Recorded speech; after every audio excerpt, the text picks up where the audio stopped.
한마막다라 90.0 와홍 라디오기 토론 파랭싱 비징 따비리바 아마디 콘잘로이나 따비리바 쿠딩막부 서짓 그만짜나 따라암 녹저버가 로이나네 꼭나나 구름자리 란독자리바 ngasi기 탐자리바 토럼다 이세이삭나시 토럼아시다 시즌 아자리바 넘버 7005707808 넘버 시다 콜토비오 로이나나 토럼 사루기아비오 Platform ni panda sandok chari badung ba thoram ni mi jeng taw phang bigani ISCOM home channel 129 GTPL Elite TV SKTV Loinana Diamond TV ki Facebook page YouTube channel the Wahong Radio mamna platform sing chida mi jeng taw phang bigani khonja loina 90.0 Wahong Radio Kusem Radio Manipur online radio platform sing chida mamna khonja loina sarugya phang bigani Loina ngasi기 thoram sida season nazariba number hanadegi sodum season nazaruna luxury number ni 7005707808 call to you thoram sarugyabiu apambai seyama adom na sakpiraktuna thoram sibu mapung phan binaba pundamukta nolokchari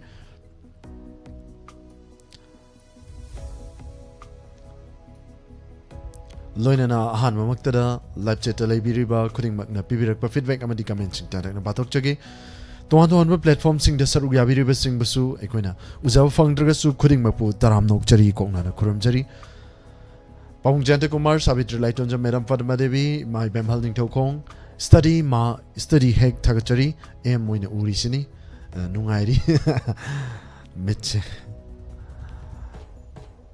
Miss Premissory Wahang Bam Thagachari, Chebusu, and then Thagachari, Thoramasida Sarugabi, Papa, Jante Kumar, Madam Usam Susila, Chechobi, Naurem, Ibam Hal, and then Thagachari, Naurem, Chechobi, Nechobi, ID Segua. Thoramasida Sarugabi, and then Thagachari, Mabimola Concham, Madam Padma Devi, Madam Promila Tangjam, and then Thagachari, Thoramasida Sarugabi, Panisori, Lorembam, Thagachari, Thoramasida Sarugabi, Kuding Muputa Ram Nokchari, and then Thagachari. Madam Kuraizam Memi, Thagachari, Thoram Sida Sarugyabirakpa, Bisesor Longjam Thagachari, Loinana, Facebook, the Sarugyabi Sing, Splus are away, Thagachari, Thoram Sida Sarugyabirakpa, Yankokam Birbal, Servisu Hanana Thagachari, Thoram Sida Sarugyabirakpa, Kuding Waputaram Nokchari, Season Nazariba numbers 7005707808. Hariba number si hangduna thamjare mayam call tawbirakpa yaragani loinana apambai sei makhan biraktuna mayambu ngaktang wor su pota han binaba pomnok tano lukchari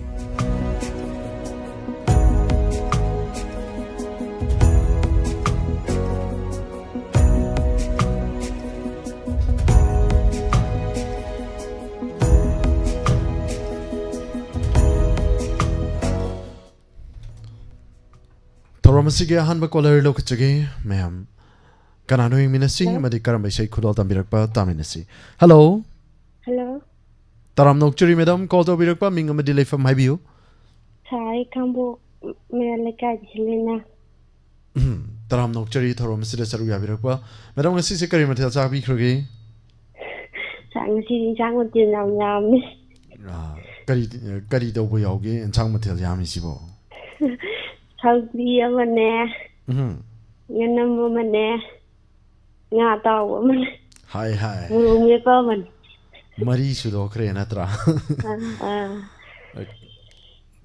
Thagachari thoram Han bupang bani bako Sagam tat Kul tawut pang ngasi na han yam harawe Thagachari ngasigi thoram sida han boina Madam na sarug yabirakpa Madam butaram nokchari hanana Thagachari Madam thoram si kari de sarug yabige Isay matay tang khasay yamna di haite Isay sakna si thoram ni lanthokchari ba thoram si loinana hangjari ba wafamna thoram si radio da tabibra natraga tonga ba platform sing library ba TV da yengbibra mobile da saru yabibra madam Mobile da so yini sa de video se dum tare Thagachari thoram si da saru yabirakpa lanthokchari ba ngasi thoram isay sakna si karamba isay khulo tambigani How be received, madam?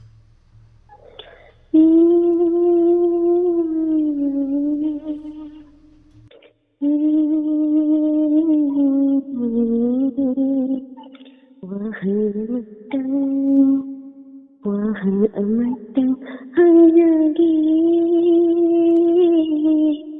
Uttarthamani Wahang Uttarthamani Wahang Akhun amatang Tiyam Akhun amatang Tiyam Thamunanja Thamunanja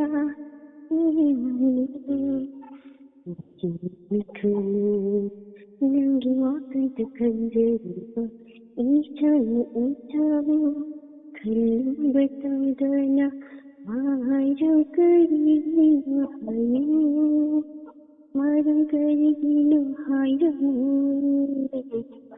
Maharam karinu hayu Maharam karinu hayu Wahang amatang hangyagi Uttarthamani Wahang Saloi Saloi Thank you, madam. Hanana Takachari, Yam Fazaway Seni, madam Nakudo Dambiragliba. Mampum Butahan Biramba, Hanana Takachari, Wahang Amatang Hangjagi, Karamba Wahang no, Kangning by Aubi Bramam. Takachari, Torom Sida Saruga Viraktuna, Mampum Butahan Biramba, Fazaway Shay, Hanana Takachari, Lachata Labiriba, Mayam Nasu, Madam Gay Seda, Kubahona Kubire, Pakatari Hanasu, okay, symbol Mayamna. Emoji the Tabi, Takachari. Keng chang chali ra keng si di. Hi, naisali caller na. Hi ra ni ngang le ra live chat. Caller na naisala me sar na. Mayam na tawrok taw jay ubada. Sumay na ga hangjalak pa sila ni ko. Kasi si kari hay no. Pok law ba pong Hawaii ka. Kang so yun na sajari. Amit pa maga. Sa ayun ni Hindu friend. Ako hindi ani kata ni Madam Gidi Marini. Takachari Madam Taramasi the Saruya Virakuna Taramasi Yamna Mopung Fan Gramba Hanana Takachari Madam.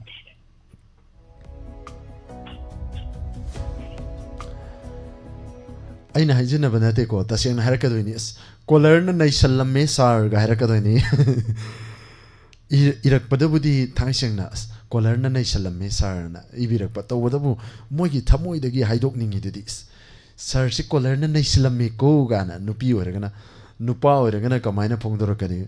Sir, Kolerna Naishalamera Sigi tune nani sida pongdorokani taze. Mayam kari can be Zatam Tangtambiro. Lapjata lay viribasing da Hajari. Toromasida Saruya viribasing Hanana Takachari. Tovisana Tokchom Takachari. Hore Hana Takpiri. Hosere Madam. Saruya Virakpa Madam Butaram Nokchari.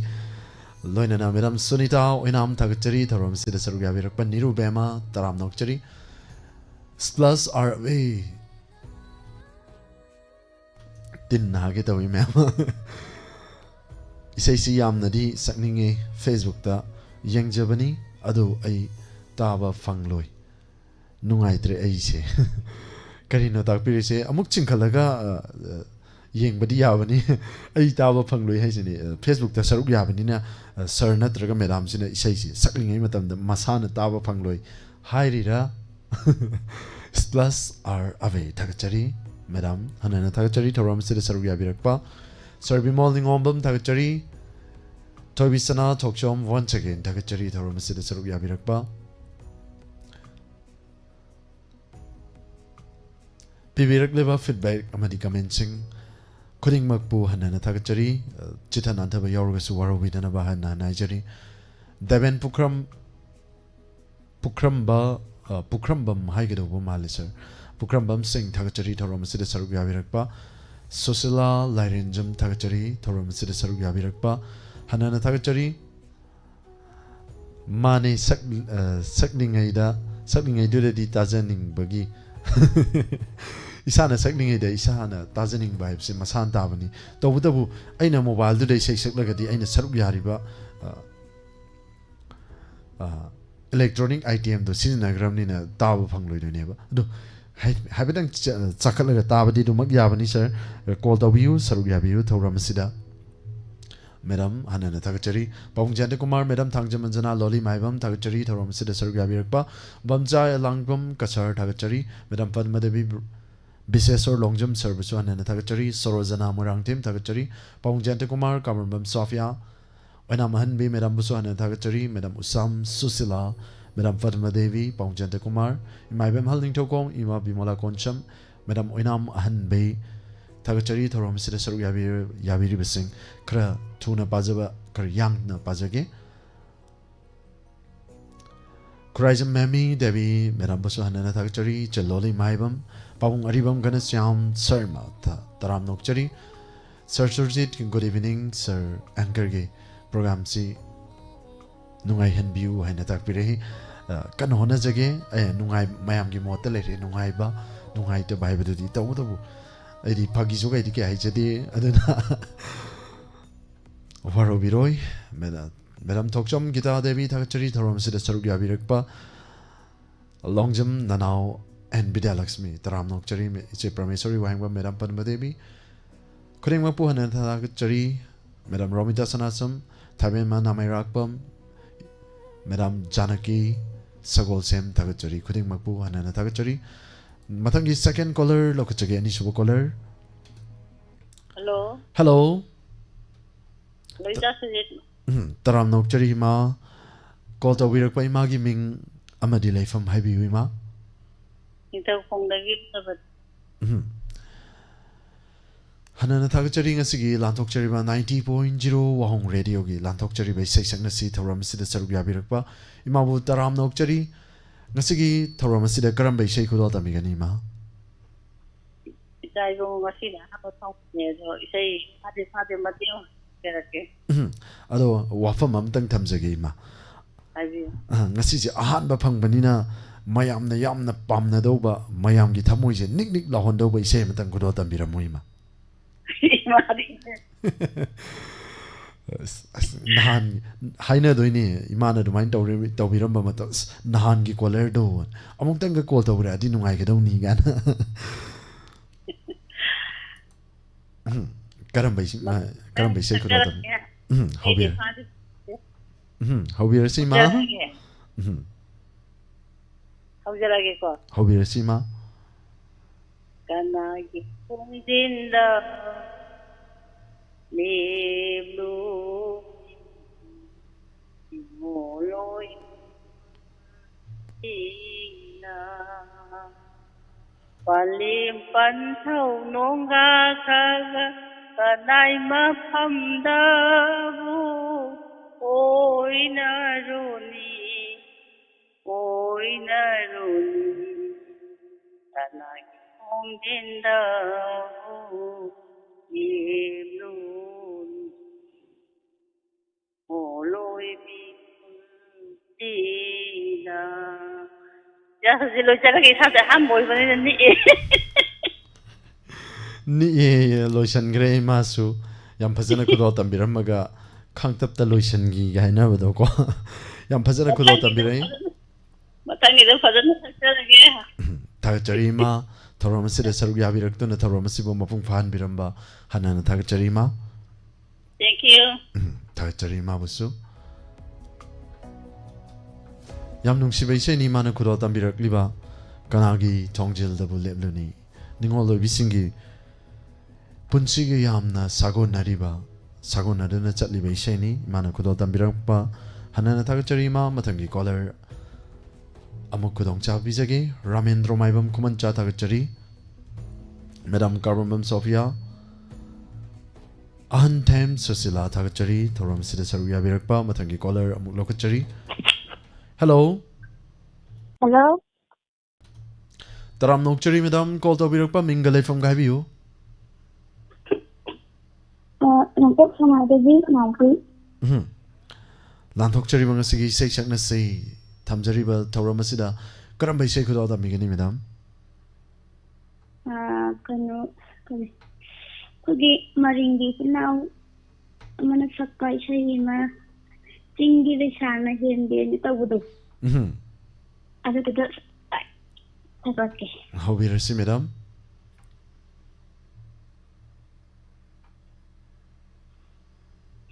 Singi laisa na helene inglei makai pache tandi laisa suate ko inglei makai pajare na koi ne ge jagoy raga ai suyamile na koi ne ge jagoy lagta Haita manja aishu inari nangi khong thang yela nu jala chung tan thalai na na koi ngi jagoi lagta haita manja aishu inari nangi khong thang yela nu jala chung tan thalai na Loi hande na sinuni jagoi sake tena sajaki nandira ro phata nangshu nu jamai thon tena injakige Nandam tana lai khabasu Nanti lake namatada Tambira roi na hai tripho Take kado tambira ro Loi hande na sinoni Jagoi sate tena sajakige Nandira ro phata nangshu Nijamai thong te nai jakige Yada Lora Thagachari madam thorom sida sarugya biraktuna yam phajaba isai makudol tambiramba hanana thagachari madam ngasi se kari mathal sabi khige Ha kari mathal sabi khige ngasi se Sabi chamita Sauri thongba chabaduna kaino khonjel se yam tayang na yam free and frank oina isai ama yam phajana kudol tambiramba madam bu hanana thagachari Matung tangakpa thorom sing da su saru yaminasi live jata madam gi seida mayamna pungning thawat pirakpa khuding ma pusu hanana thagachari matang gi call lo khachagi caller sigi matang da isai matang mayam da kudo tamjagi Hello Hello taram nokchari How ma Oi Sa soji paiba ti ka kunadori ba ko khoi ma mi mane Ima bu taram nokchari ma Isa Nana tara no sorry Ima Sai ho no ni pi da ko na no khong ni khang da je ba ngasai di bu khang da ngasi di sak tawri ma na ta Kasi di phang ni Ima isa bung sa sa de ado ima kari mathel chakhrage Kasi sa bu so da jai Ima isa Ima isa ha ya la ge how we see ma How ya la ge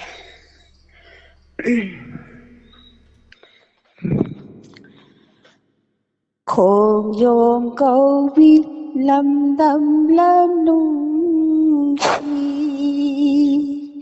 ai gi ta mà lấy ram khôn dồn câu bi lâm đâm lâm nung chi ai gi ta mà lấy ram ai gi ta nung chi na pari ama thambirami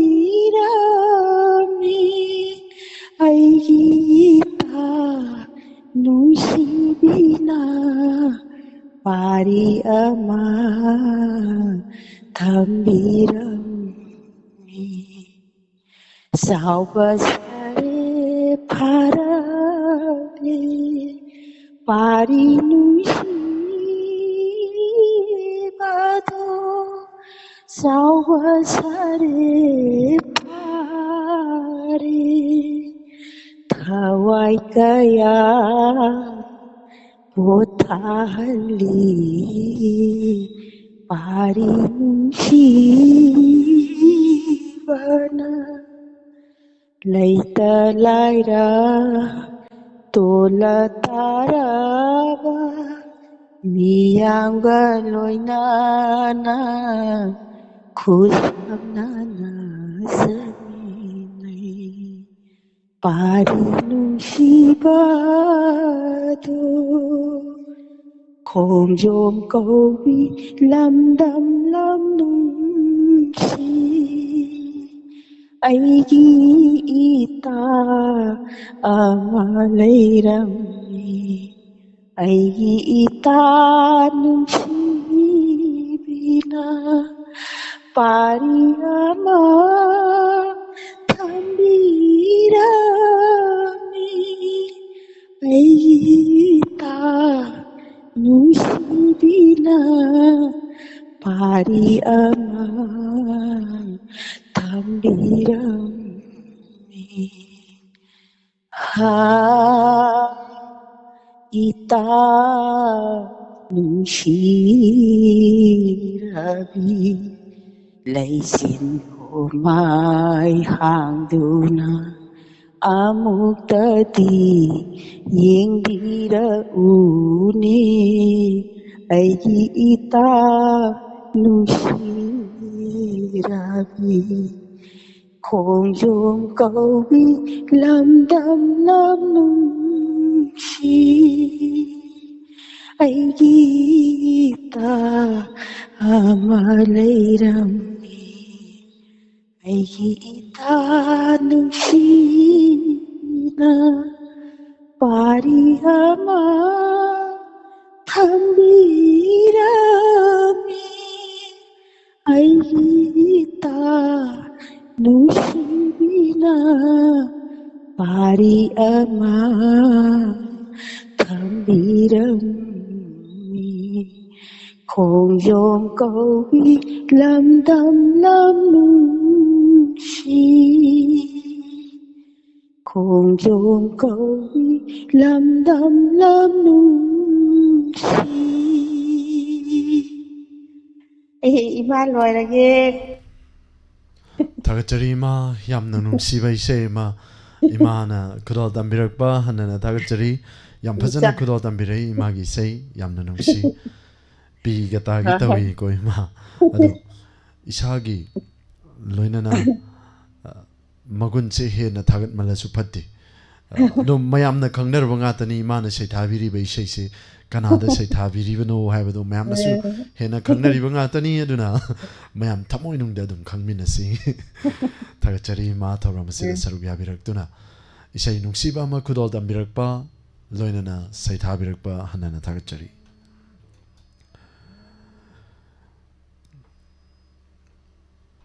loinana haizakibagi matungina color asi lokachadringegi mangwinana isai amatan kudol tamjagi soikelan kiba yaurgasu mayamna warubidana ba haijari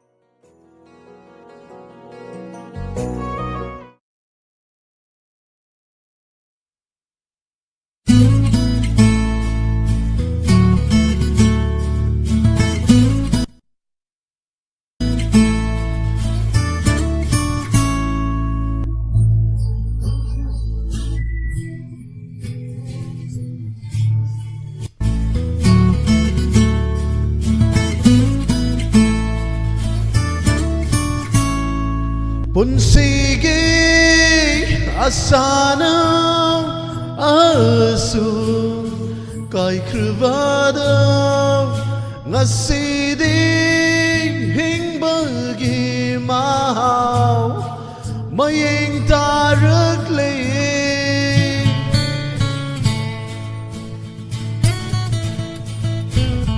kau berdingam nungsidabsu ngamde kaubasu ngamde nungsidabsu ngamde masibu kaubara nungsiruba aigi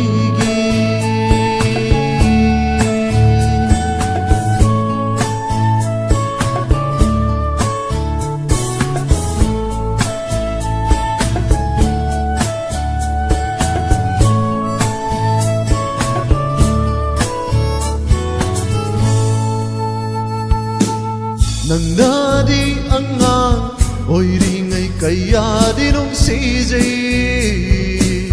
Laisa mapu farat pada aina wajay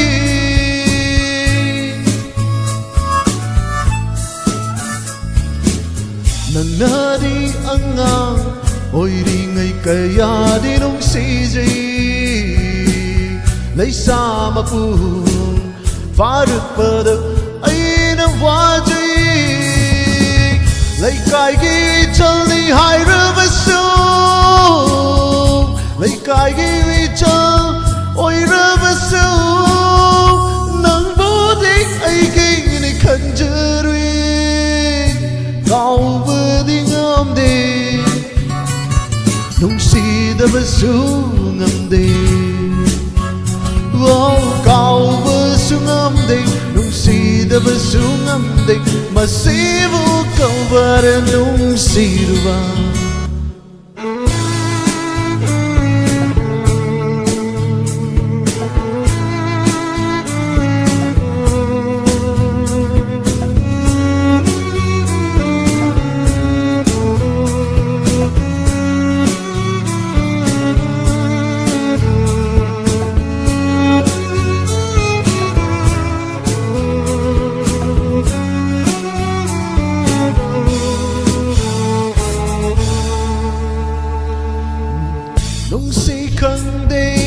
aibu wahalli ning sing halli hau kruwari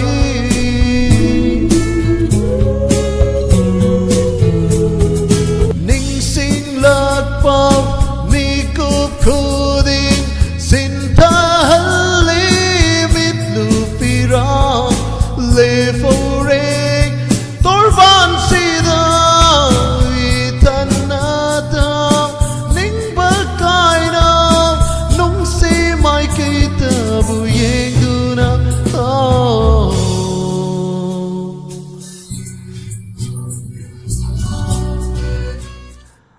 Sida tension jage hanan thakchari saruk yabiriba khudingmak soikilan kiba yawram lagasu wara widana bahijari awang base ke loibanina khara kajikti dum soiba tabani professional singer na tabanina ko thakchari khudingmak hanan thakchari legendary singer Oza Surena Sakpiram baisai ni kudal tamjaki baisai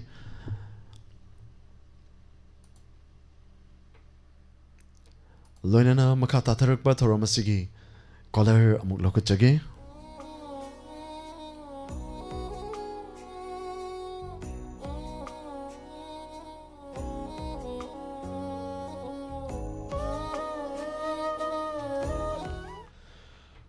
Hello Hello Taram nokchari call tawirakpa ming amani leifam haibiu Ya poke kudagi masayene Imabu taram nokchari Isa saduragi se kapaya taun bja kangam je haruk khaya yadage saruk yaw gadabani ima event leiriba mayam sigi thamjariba thoramne ima Isa gi da min chan bje kai changi si hanam tang jauge ima gi kari da no ming chan bidoi sei ma as kaino chung kai gumba ma to ju saruk yajaning ba Donors the chan geharagadi kupamarol survey dang jarake diamond donors ki oibadi adhar isagi adhar di dum changlam mani koimya tawdabu kupamarol amuktang hangjarake duga paubi jarake imada loina na ngasi gi oina lanthok chariba thoram isai saknasi thoram asida ima karam isai ko dam bigani pa di isa isai mati na salage ꯍꯧꯕꯤꯔꯁꯤ ꯃꯥ ꯀꯔꯝꯕ ꯏꯁꯩꯅꯣ ꯅꯪ ꯁꯦ ꯊꯋꯥꯏꯅꯤ ꯅꯨꯡꯁꯤꯕ ꯏꯇꯒꯤ ꯑꯌꯨꯛꯀꯤꯅ ꯅꯨꯃꯤꯠꯅꯤ ꯅꯨꯃꯤꯗꯥꯡꯒꯤꯅ ꯊꯥꯖꯅꯤ ꯌꯦꯡꯂ ꯌꯦꯡꯂꯒ ꯎꯔ ꯎꯔꯒ 이놈도 눈시래 낭온다 나오저래 낭체 타와이니 눈시버 있다기 아육기나 누미니 누미당기나 타자니 낭체 타와이니 눈시버 있다기 아육기나 누미니 누미당기나 타자니 땀락풍기 람담두다 타호이 낭기 누시버 쿵군 까이러브 타모이세 부두나 라키 레이호레 마디 빙야기 레콘다 낭체 타와이니 누시버 이따기 아육기나 누미니 누미당기나 타자니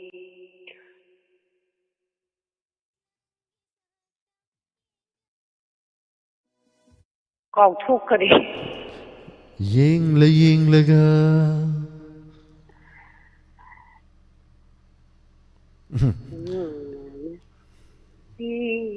ꯂꯝꯗꯨꯗ ꯑꯁ ꯏꯆꯥꯁꯤꯡꯁꯤ ꯀꯥꯎꯊꯣꯛꯈ꯭ꯔꯦꯗ ꯇꯨꯝ ꯍꯧꯒꯠꯂꯛꯄꯁꯤꯗ ꯊꯥꯒꯠꯆꯔꯤ ꯏꯃꯥ ꯅꯆꯥꯅ ꯅꯤꯡꯁꯤꯡꯕ ꯊꯣꯛꯇ꯭ꯔꯕ ꯃꯥꯜꯂꯦ ꯏꯃꯥ ꯌꯦꯡꯂꯒ ꯎꯔꯒ ꯊꯥꯒꯠꯆꯔꯤ ꯏꯃꯥ ꯌꯥꯝ ꯅꯨꯡꯁꯤꯕ ꯏꯁꯩ ꯑꯃ ꯈꯨꯗꯣꯜ ꯇꯝꯕꯤꯔꯝꯕ 이자나 삼다로 이마 뚱보기ꯊꯥꯒꯠꯆꯔꯤ ꯏꯃꯥ ꯈꯨꯗꯣꯜ ꯇꯝꯖꯔꯛꯀꯦ ꯃꯇꯦꯛ ꯑꯃꯇꯪ ꯀꯣ ꯏꯃꯥꯊꯥꯒꯠꯆꯔꯤ ꯑꯩ ꯃꯊꯪꯒꯤ ꯅꯣꯡꯃꯥꯏꯖꯤꯡ ꯅꯣꯏ ꯏꯆꯥꯗ ꯑꯩ ꯀꯩꯅꯣ ꯇꯧꯔꯒ ꯊꯥꯖꯜꯂꯛꯑꯒꯦ ꯃꯊꯪꯊꯥꯒꯠꯆꯔꯤ ꯏꯃꯥ ꯃꯊꯪꯒꯤ ꯀꯣꯂꯔꯗ ꯈꯨꯗꯣꯡꯆꯥꯕ ꯄꯤꯖꯒꯦ ꯏꯃꯥ ꯍꯟꯅ ꯊꯥꯒꯠꯆꯔꯤ ꯊꯧꯔꯝ ꯑꯁꯤꯕꯨ ꯃꯄꯨꯡ ꯐꯥꯍꯟꯕꯤꯔꯝꯕ ꯊꯥꯒꯠꯆꯔꯤ 이마세 이세이 가오크레 닝싱너버 호나자버니 에도 우파이 레기드레 이마나 닝싱버 토키드레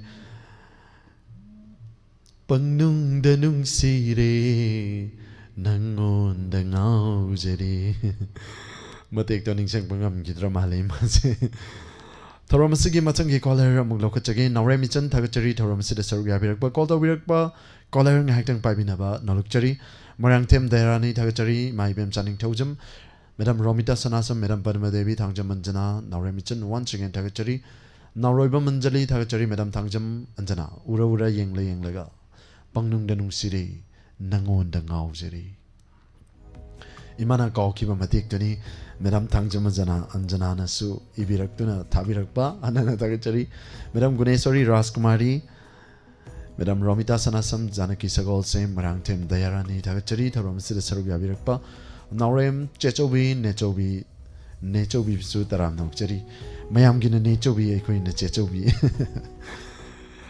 다그처리 타롬스르 서루비 아비락바 나우로이바 만절리 थागचरी थौरम सिदा सरुक याबिरकपा madam government Sophia madam Pramila Thangjam थागचरी मेडम पद्मदेवी सर गोरदीप ओक्रम थागचरी थौरम सिदा सरुक याबिरकपा खुदिंग मपु हनना थागचरी सरुक याबिरकपा मिंग पाथोक चबा मतमदा सिथानाथबा यारुबसु वरौबिदना बाहायजरी सर गोरदीप ओक्रम मेडम प्रमिला मुतुम थागचरी इमाइबेम चनिंग थौजम थागचरी मेडम पद्मदेवी लोनना फेसबुक ते सरुक याबिरिबसिंग मिहोय कुंथ्रागा माथोई मिहोय कुंथ्राओमदो योसिलकले सरुक याबिरकपा खुदिंग मपु हनना थागचरी सर्बी मॉर्निंग ओम्बम थागचरी थौरम सिदा सरुक याबिरकपा मेडम बिना सखी देवी अथोपा मेडम हेमंत बबीता थागचरी मेडम पिया मंगांग सर्बी मॉर्निंग ओम्बम वंस अगेन थागचरी थौरम सिदा सरुक याबिरकपा मोरांगथेम मोहिंद्रो थागचरी very sweet and melodious song haina takpire hanana थागचरी यांकोपम बिरबल सर्वसु हनना थागचरी निरुबेमा थोइबी सना थोकचोम थागचरी थौरम सिदा सरुक याबिरकपा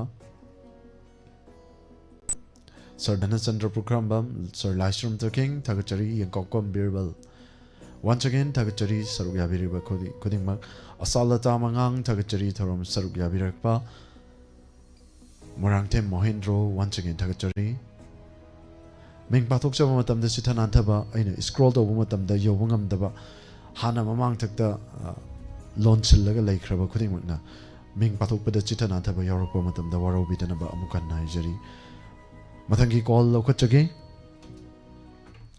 hello hello taram nokchari madam call tawbirakpa ming amadi leifam maibiu ai sinaloi tong wangban dagi thorom asida saruk yabirakpa madam bu taram nokchari madam ngasi se kari mathel haukrage ngasi do irole hauna bu cha kari mathel jami garage ngasi di ngasai na hai gare pok pok lau ba hawai pong hawai ga pong hawai kangsoi sajare ngasi di matang minjang ni landok chari mangasi ki thoram asida madam karam bai sai khuda tambigani ai do sar kaino China film gi puspa nge sakpa tang lo thing na ban tawi sei do sakjage yam nungsi bai sai ni mayam da kaino ta haijauge film do da puspa ni sakpa ri khodi yam nungsina sakhi bani ado haina sakpa da mayam sal kai gan nan pok pa yaw ni mayam san section na pun biyo na han haijauge hai ai na haijaga da wo afam madam na na ko do tambire thagachari haujage ta tang lo thing na ba ahin ma mai da tang lo thing na ba ahin ma mai da ma dom sak no bi nong dol tha ja lấy chim paktavi taro tari vara nangu pau hangnashi ahingi wari minglava thavanda tang lo thinda ba ahin ma maida Nasadiyatia makoida Nandamum nangna Ishadi makada linjage Kunsi se aigi Lotiu Aibong charong amata Ain kaina Itagi mama oiraga Hadagira ko Paudam na ke taro Tang lo thing na ba Ahim mamaida Thaban mangangi charaina Nahumbu shalhuna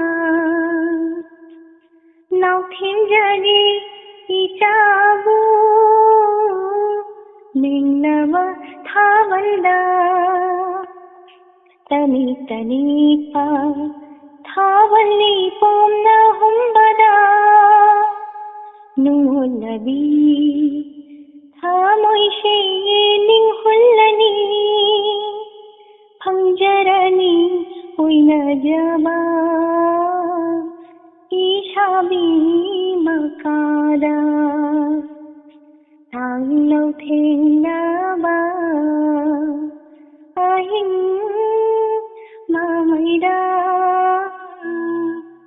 Madom sak no bi Nong dol tha ja Lấy chin paktavi taroi Tari vara nangu Pau hangnashi ahingi wari Minglava thavalda Tang lo thing na ba Ahin ma maida ꯏꯁꯩ ꯇꯥꯕꯤꯔꯤꯕ ꯄꯨꯝꯅꯃꯛꯄꯨ ꯈꯨꯔꯨꯝꯖꯔꯤ ꯑꯃꯨꯛ ꯍꯟꯅ ꯈꯨꯔꯨꯝꯖꯔꯤ Thank you, madam. Hanana Thagachari. Thoromasida Sarugya Birakpa, Yamfaza Bay, Makudal Tamduna, Mampumba Butahan Biramba, Hanana Thagachari, Lapcheta Labiriva, Mayam Nesu, Madam Giseda, Kubak Hona Kubirakpa, Yamna Fazi, Haina Tak Birakpa, Hanana Thagachari, Madam Gi, thank you ꯃꯌꯥꯝꯕꯨꯁꯨ ꯈꯨꯔꯨꯝꯖꯔꯤ Madam Gi Konzel, Yamna Fazi, Madam Isay, Hana Sak Birakro. ꯏꯁꯩꯗꯤ ꯑꯩ ꯑꯣꯖꯥ ꯒꯨꯔꯨ ꯅꯥꯏꯅ ꯇꯝꯕꯗꯤ ꯑꯣꯏꯖꯗꯦ ꯑꯗꯨꯗꯨꯒ ꯑꯩ ꯏꯁꯥꯅ ꯑꯉꯥꯡ ꯑꯣꯏꯔꯤꯉꯩꯗꯒꯤ ꯏꯁꯩꯁꯦ ꯈꯔ ꯄꯥꯝꯅ ꯑꯗꯨꯝ ꯍꯧꯖꯔꯛꯑꯦ Konzel Yamna Fazi, Madam. thank you sir Thagachari, Yamfazana Kudal Tambirei, Lapcheta Labiriva, Mayam Nesu, Madam Gisay, Kubak Hona Kubirei, Yamfazi, Haina Tak Birei, Thagachari.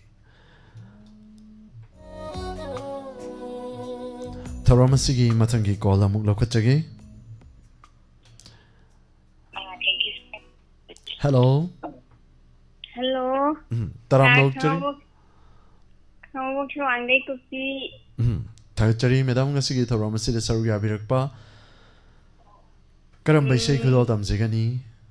Say I'm a sector ke sa. Ho jayegi sa. How we rest, Madam?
Thank you, Madam. Hanana Thagachari, Yampazabay Sema. Kudal Tambirakpa, Hanana Thagachari, Thoromasida Sarugya Birakpa.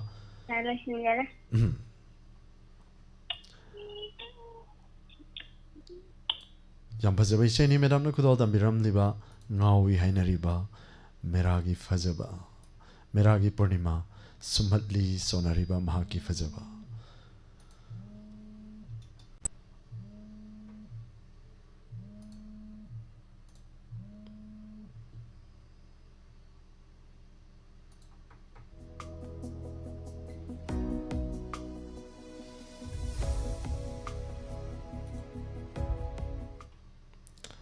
Thoromasigi Makhata Rakpa, Kolar Muklokachage. Yambaravi, Taram Nokchari, Thoromasida Sarugya Birakpa, Paumjante Kumar, Sarojana Morangtim, Ghost. Question Chen Katkre. Ghost Matankarai Legre. Mangtokre, Sargi Idito. Ghost Hiram Maga, Mangtokim Nahale, Pa, the Kara Jig Wigibo, Wafai, almost ill Nadi Hoki, Karayogre. Thagachari, Thoromasida Sarugya Birakpa, Morangtim Dayarani, Yambaravi, Thagachari. Othok Nungai Kidre, the Tories. Oh, see you later.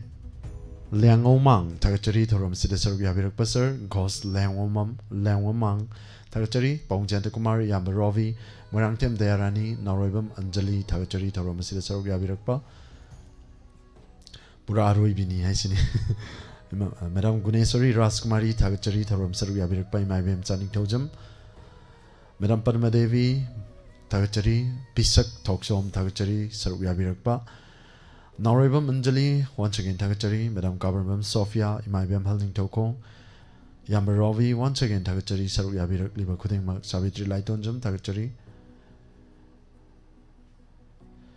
Mabre Sori Takel Changbam Taram Nokchari Madam Tangjum Kiran Bala Thagachari imai bem halning thokong Guneswari Rajkumari Neha thagachari thorom asida saruk yabirakpa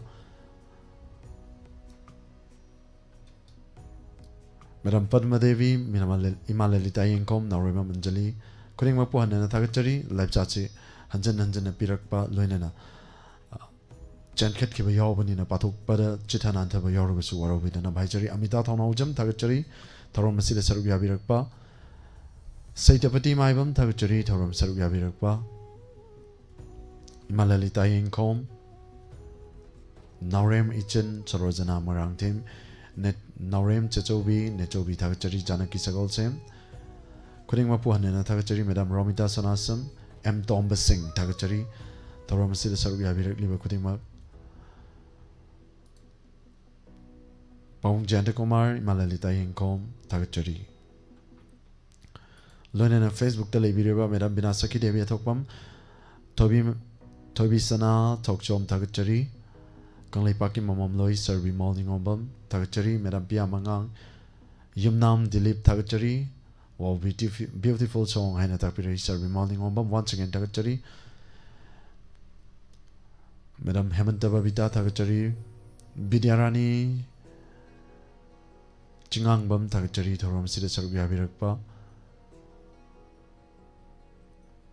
Madam Pia Mangang once again thagachari saruk yabiriba kuting makpu hanana thagachari loinana tongan ba platform sing da saruk yabiriba sing basu hanana thagachari mathangi call amuk lokachagi Hello Hello. Taram nokchari ma Khongyangdagi movie ne kano isai matat amta sakyarakte kaino matat khakta khati yam thangba adaba aphaba isai di leitawro matat nataba matik oirasu yai natraga tangkhai oirasu yai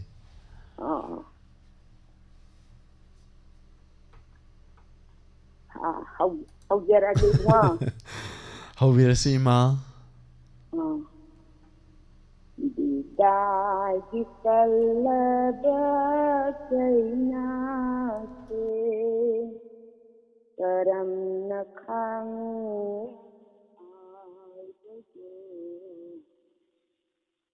ko matang uda bada lai ngamdraba ai ta Dai kalaga kaina se kapna naga tinjaru ba nung si babu ajaru ba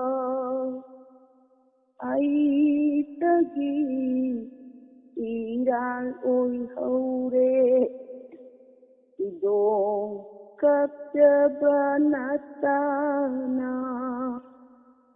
amoy kainaba oiramle idai dikalaga kaina se leba loi Undo parente pamunang gilaksanda puntilay puning kangna Pogdani nailing jaba tatagani soy jaina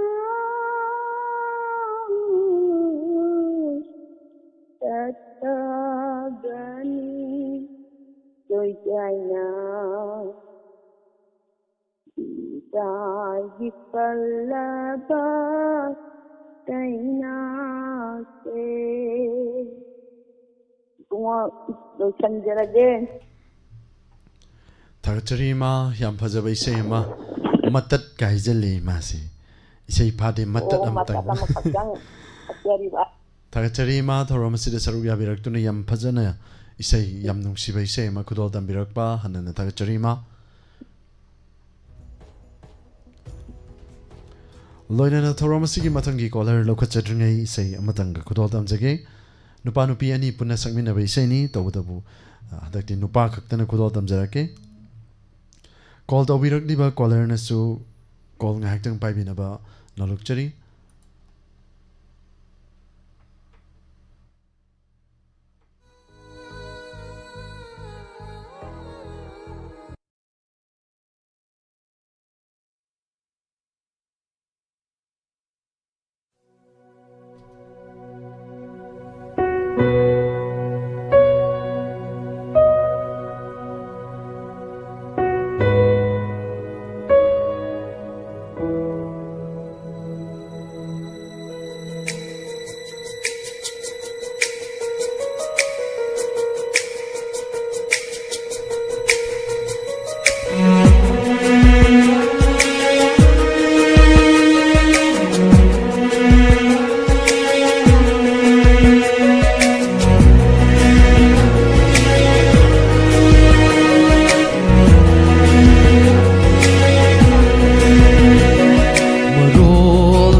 Akravani nangi nungsi sakam aigi bunsi lamaida nantagi wakalda naujavini ikaiva pumba thadoktuna dillage nungsi chelse nantagi sengla ipakta changlaku chingnaba laidana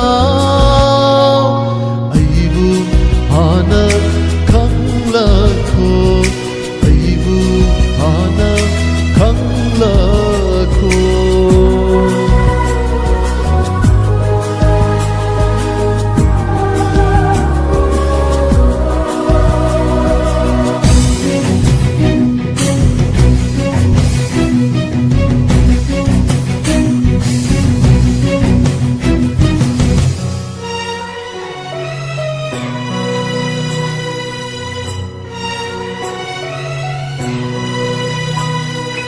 Waramba chignava mankravada ningliva khalliva chumlani ningliva khalliva fanglavada punsi semahai yalani semgatliva nungsi mari se handokna roi punsi simagi phong na hello nung si mang lan se không lối đi nâng na ai gi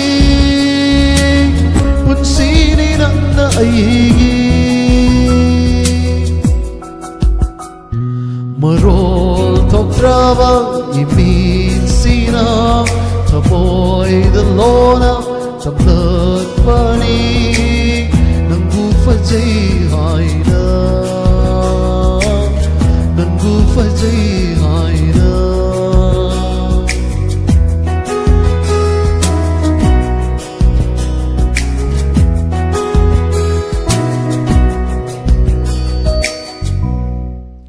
Thank you everybody.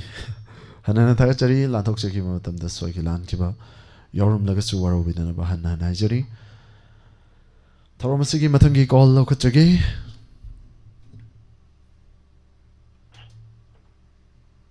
Hello. Hello. Taram nokchari call ta wirakpa mingale from gai bima. Ai umba utekar dekhi mengar kamte. Madam bu taram nokchari. Tharomasida sarugya wirakpa madam ngasi se kari mathel chabige. Asi se koi tharway lengan thune. Disturb mathel loina tawkhre ba. Hanana thagachari tharomasida sarugya wirakpa madam lanthokchari bangasi sei saknasi tharomasida karambai sei khudodam bigani. Ai bonian ko kai sara Nakian katang Madam nakanda radio gumba leibiro madam gi.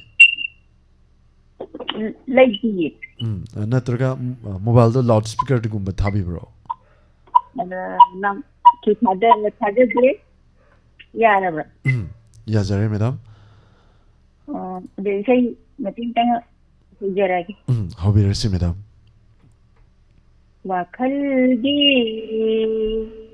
aurapam oibana nungmatachu kaudrabana haku aina karamna ningchingani tanging tauge halladuna ibit ache Unsullabaju Nantagi chaktam min uriba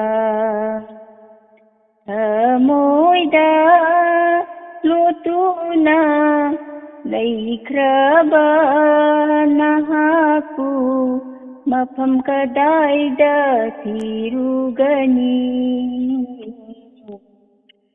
Tagupta nikla tawalakta Nung madon mabima thajani Ugning warak tabilay silna Thamoy gisaktam sing yeklari Koirang naraba ahingche Kamduna le bhallage ngasi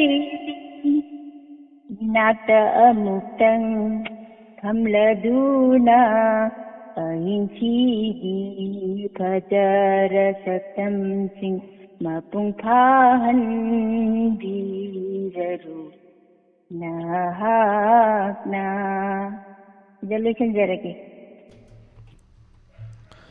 Somdana madamda full sakpiro matiek sakpira kanu isai full sakpiro na haira e madamna loishan gimna hal Thagachari madam tharomasida sarugya birakto yam phajaba mayamna yamna pamna tanariba wakhalgi isai khododam biramba hanana thagachari Actually live chata laibiriba mayamna su madam gi seida khuba hona khobirakpa khuding mapusu taram nokchari hanana thagachari Okay, thank you Thagachari madam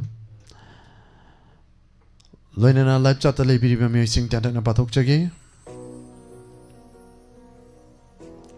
live chat se question challenge asi sai 140 something le am baduna 128 ne hojik tauri se ko aying bi yum nam thagachari thoram sida sarugya birakpam ima bresori takal changbam amita thaunawjam thagachari thoram sida sarugya birakpa madam manga sir mangang luwang thagachari thoram sarugya birakpa ima lalita yengkhom call ama okhat laga leijare loinana call waiting chang birak diba puksel chawraba natraga chawrabi waiting the changsil ko amita thaunawjam thagachari mangang luwang Thagachari Sarvusu, Madam Government, Sophia Gunesori Raskumari, Malalita Yankom Thagachari, My Bam Channing Tojum Thagachari, Marangtim Dayarani, Madam Naure Michan, Sila Loitongwam Thagachari, Madam Sanabam Mala Thagachari, Thorum Sida Sarubia Birakpa, Madam Tangjamanjana, Ing Bium Nam, Bam Channing Tojum Thagachari, Bamcha Elangwam Katsar, Thagachari, Thorum Sida Sarubia Birakpa, Naure Michan, Imalalita Yankom, Marangtim Dayarani Thagachari, Pramot Aurem Thagachari, Thorum Sida Sarubia Birakpa, Hanam Naubi Thagachari, Thorum Sarubia Birakpa, Gunesori Raskumari, Marangtim Dayarani, Madam Sanaba Mala, Taram Nokchari, Madam Busu, Pisak, Tokchom Thagachari, Ming Patok Jabada Chitanataba Yarugasu Warubitan Abhijari. Good evening, Sir Quiri. Unakidaba Judina Hen Kibana Live to Yoba, Madam Kara Yoba. Namzakidri Sergi Konjadagi, say Matang, Tazaki Lori set peeping in B. Tadei Kaino, Itaima. Hi, says he. Sir Mangang the one that can be represented Bamsat. Alangwam Kasar Tagachari Pisak, Tokjomsa, Goes Liang Omang. Liang Omang Tagachari Taram Sida, Mingsi Patok to the Kanoto, Liang Omang. Lazy Palle, Madam Hing Beam Nam, Imalita in Com Tagachari, Sarubia Biriba Kudingmak, Susitra Tonjam Tagachari, Taramsida, Sarubia Birpa, Imabrasori, Social Luang Tagachari, Loinana Facebook, the Sarubia Biriba Simbusuan and Tagachari, Serbi Molding Ombam, Benasaki Debiatokwa, Madam Tagachari, Kangli Paki Mamom Loy, Madam Pia Mangang Tagachari, Taramsida, Sarubia Birpa, Anita Raskumari, Tagachari, Sardana Sandra Pukamba, Madam Hemanta Babita, Madam Pia Mangang, Kurimapuhan and Tagachari, Yumnam Dibleep, once again Tagachari, Zitananda Bayarusu Warubitanaba Hananajari. Thank you, Kolokachage. Hello. Hello. Taram Nokchari, Madam, called Obirapa, Mingamadile from my view. Sasoji ay salwa marka day kirim lamay gan. Madam Kiran Mala, Taram Nokchari, Taram Sida Sarugia Birpa. Lantok Chari Bangasigi, Tarami say Sagnasi, Karamba Shekuda, the beginning, Madam Gikonjeli. Hiding bagay success again. Hi, Yampazabisini, hiding Bakayasu, Jinbal talk now, Pongdo Pangam Kidaba, Tamoida Palaga Lehoba Wahi. Kayani, Madam Gikonzalagi, Daminasi, say. Was I the Ahobadi or like Panedo, Jig, Worm Lady the Pange? What Paletri Pangi, I don't know, Madam. What Spangmandrena talk ready, Mupang with the neighbor, Madam. Ay, what and Potaro, Missa. Waba, Amuk, refreshed or a candam, what Padum Punk to work Paneva, Natra Madam. Quite. Tagachari, Torum Sarubia Virpa, Madam Gise Hobirisi. How did I get Hiding Bakayasu, Hijabamda, Lay Hobado, Kaina Banumita, Pirang Piroinana, Ying Hobado, Kayara Kali. Kau tuk lagi, kau bangam di, awai di lay hore, nungsi nanggi, nanata, hai ning bakayasu, hai jabangam da, lay hobado.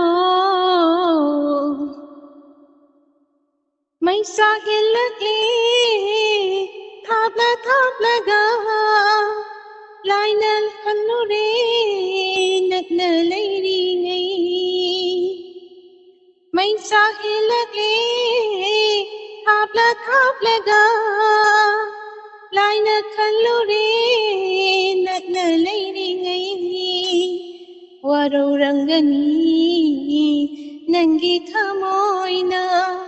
Nunggung kalaba ay gitamoy buo lunakap kiba irangi lamal mi Itlogi pirangna singlage ngasidi ay ningba kayasu ay jaba nangda layhawado kaina banumita pirang piroy na yinghawado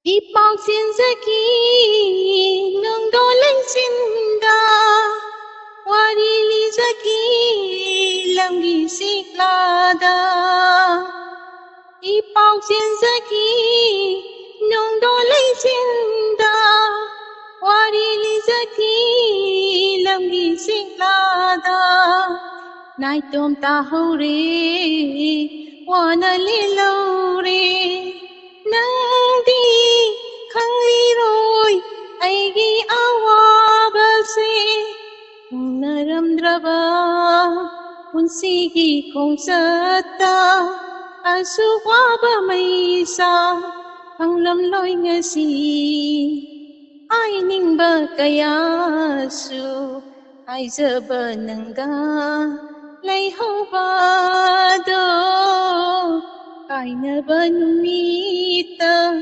irang piroy nana yinghawado kaya rakali pautuk lagi kau bangamdi hawai dilay hore nung sinanggi nanakta ay ningba kayasu ay jaba nangda layhawado layhawado layhawado Sabi sanjarage Thank you madam hanana thagachari yam phajana isai khudal dambiramba hanana thagachari live chat laibiriwa mayamna madam gi sei phajai haina takpirakpa kuding ma phasu hanana thagachari kuba hona Sabi thakasari hanana thagachari madam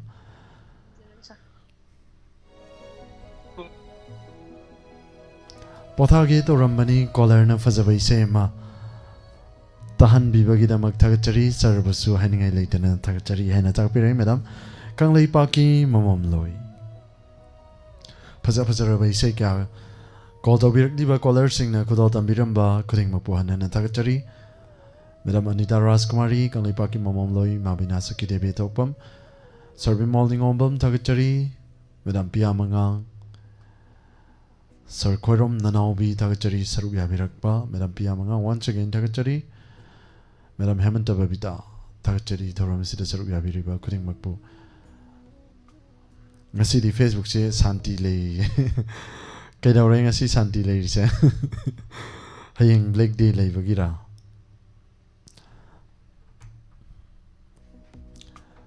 hayeng su mayam puna palan dominasi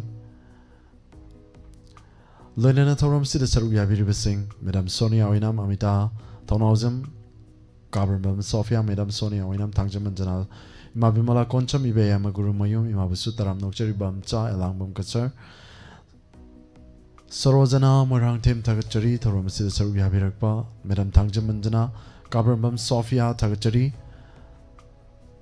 Surjit Ching Tagachari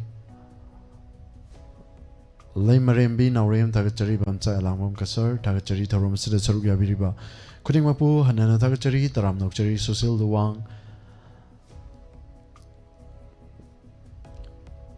Kuding Mapu Taram Nokchari Hanana Tagachari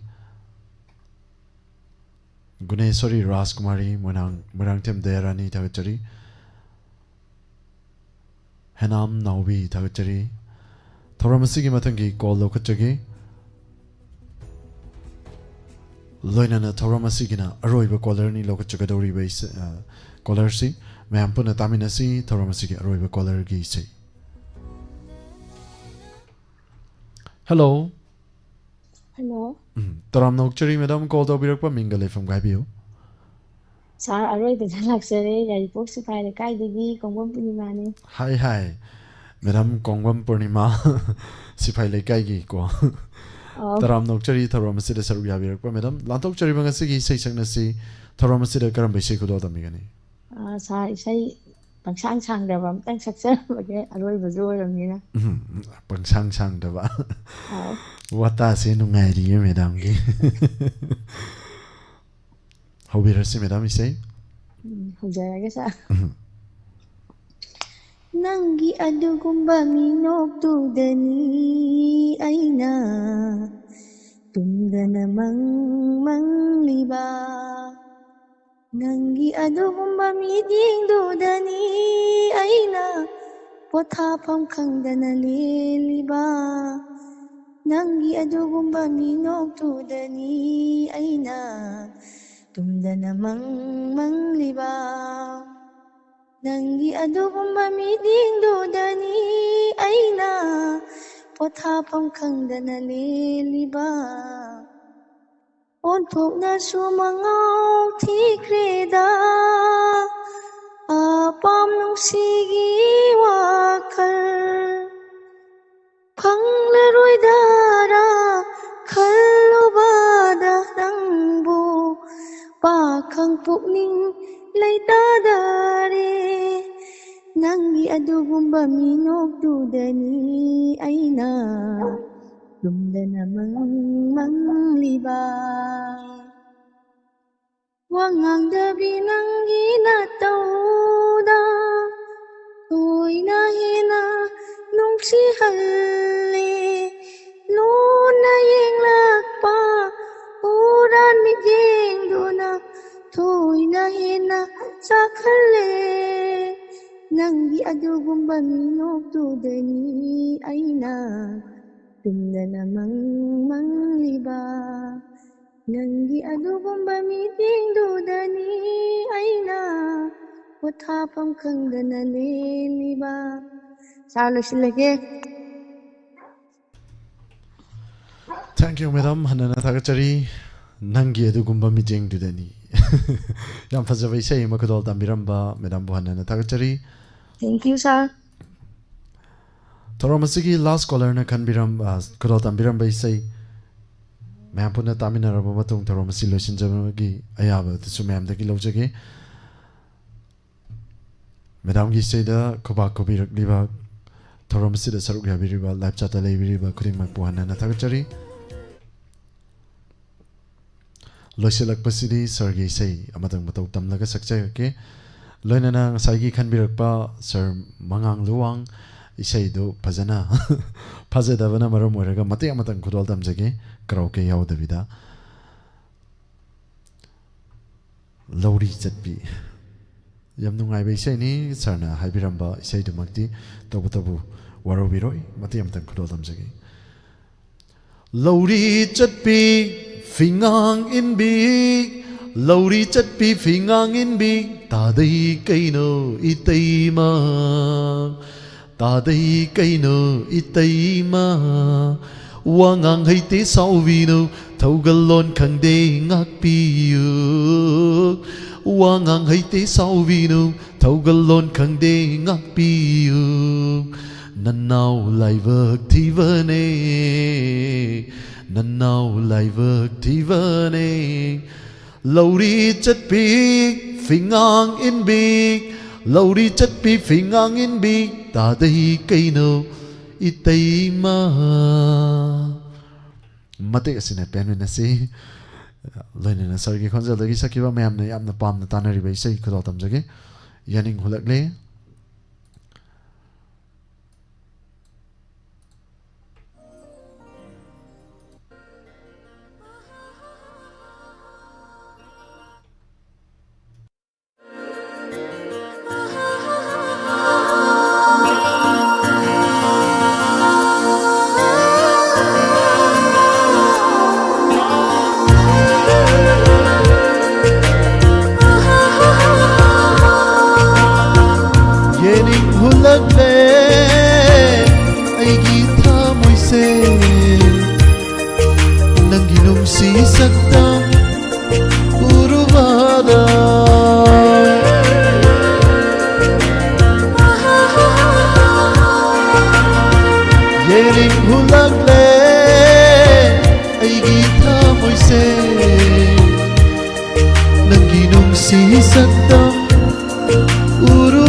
ngamlaktare aigi puning se fathaba ngamlaktare aigi wakal se nangi sakdama ya kai hallare nangi sakdama ya kai hallare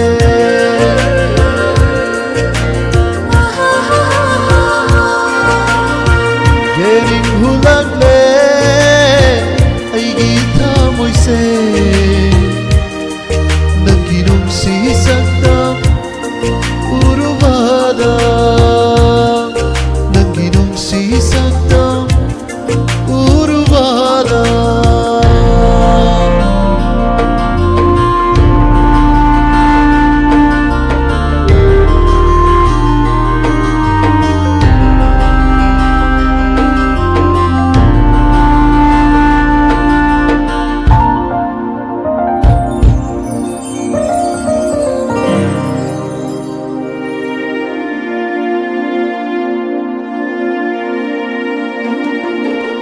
Kanglapdaba nungsiba Kanghalle nangna Uruva yingubada Nangi sumhatpa sakta Aigi taoy ningbana Kamban pasu hairagle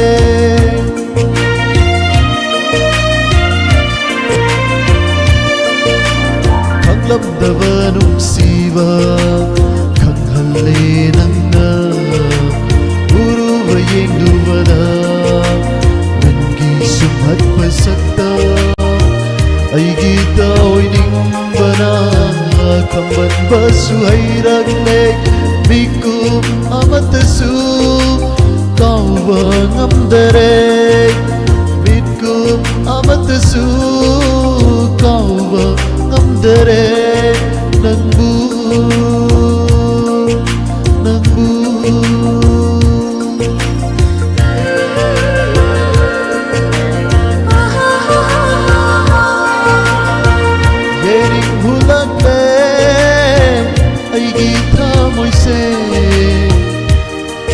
Nanginong si sakdam uruvada Nanginong si sakdam uruvada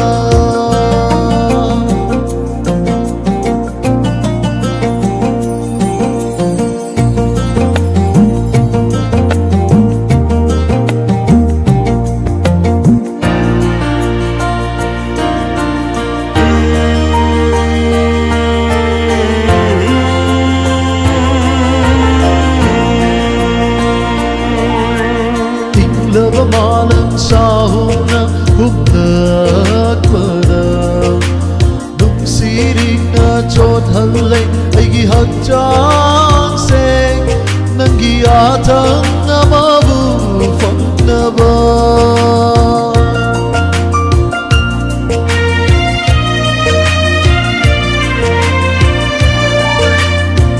Lava malam sahuna humnakpada Siring na chot halle aigi hakjang seng Nangi atang amabu fangnaba Amoy kisi thoktu na pirage Nafamda Nafamda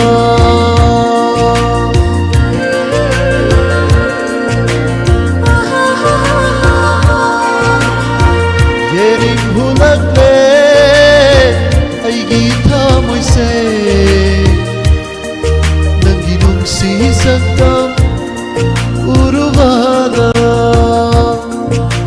Taktabang ngamlaktare aigi puning se Fatabang ngamlaktare aigi wakal se Nangi sakdam na ya kai hallare Nangi sakdam na ya kai hallare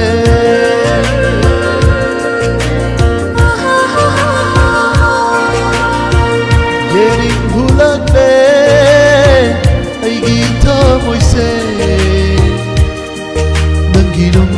sakta urubada Nangi nungsi sakta urubada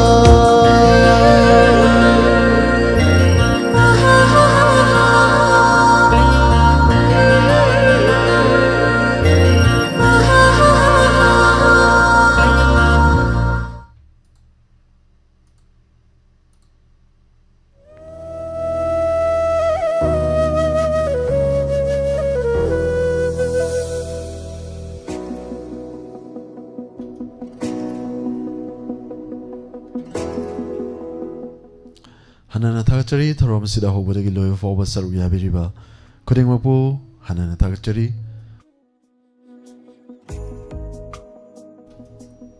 Loinana Tongan ba platform sing the Saruya Biriba sing Basu Hanana Tagachari, Lapsata Labiriba Musing Amam Tawina Patok Church of Supom Napu, Amukana Tagachari, Thorom Sida Saruya Birakpa,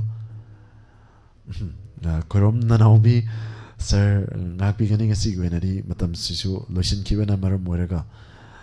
Isay do sak pangam zero dore sarana na sak pa isay ama sak piram muhay na tapiri nang jaraki ko mati amtang Oi khare na hakti lamlan bi yai fava kanagi khong loi yeng Jehovah natana karisu Ngam haude kham jabana hakpu Kudal tamzari mamate sina peminasi Migi oi krabado kanana kamaina mukhamuni ko Aduna pentokpa haivatavani mioiba oina poklagadi pentokpa katokpa awaba khangba kuding mak haigadamani mioiba oina oiragadi Tagachari Thorom Sigi Makata Tarpada Mamne Kudal Tamzagani Sumang Kumai Sumang Lilang Rang Lantok Chakiba Lady Sigi Gulab Makata Tarpa Saruk Mampuna Taminasi Ngaktung Unity Pom Namakti Laptok Chabagi Abadu Lojabagaloina Pom Nampu Surjit Kumanjana Mukana Kurumjari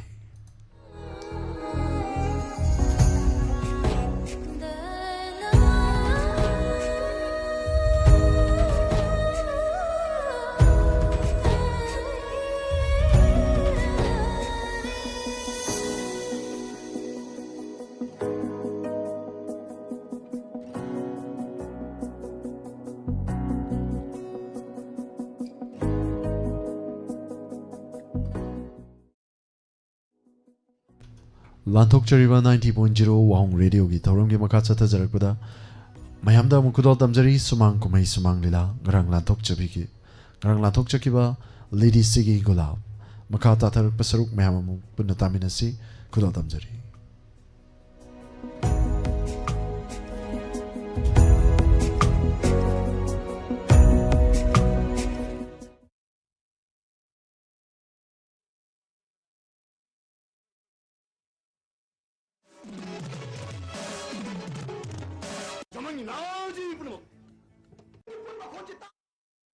Masu ay ko'y umabid. Mi kifam tokti. Sana dita masumu.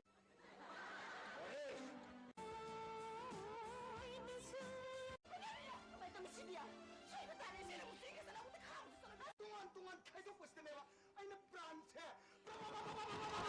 Saise. Hineriya. Nati si sibu ma ay. Nawani ba?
Loidriye. As, adi din ka kanan, di ba?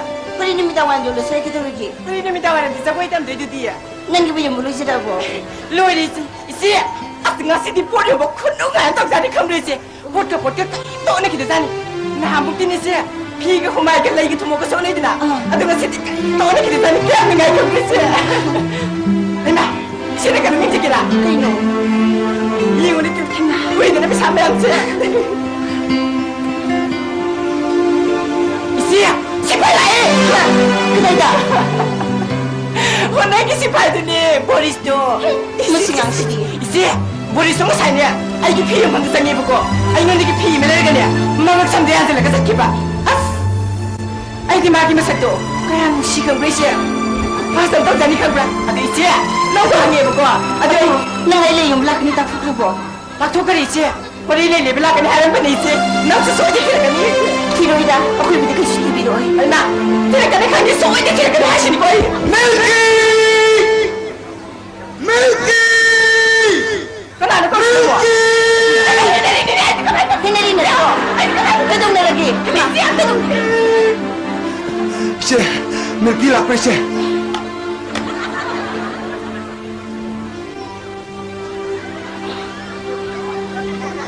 Ay, dia soalnya kan dah kucing tu kucing tiru itu kemana sudah? Nanti terus orang sana sini nanti terus. Kadong na lagi ba?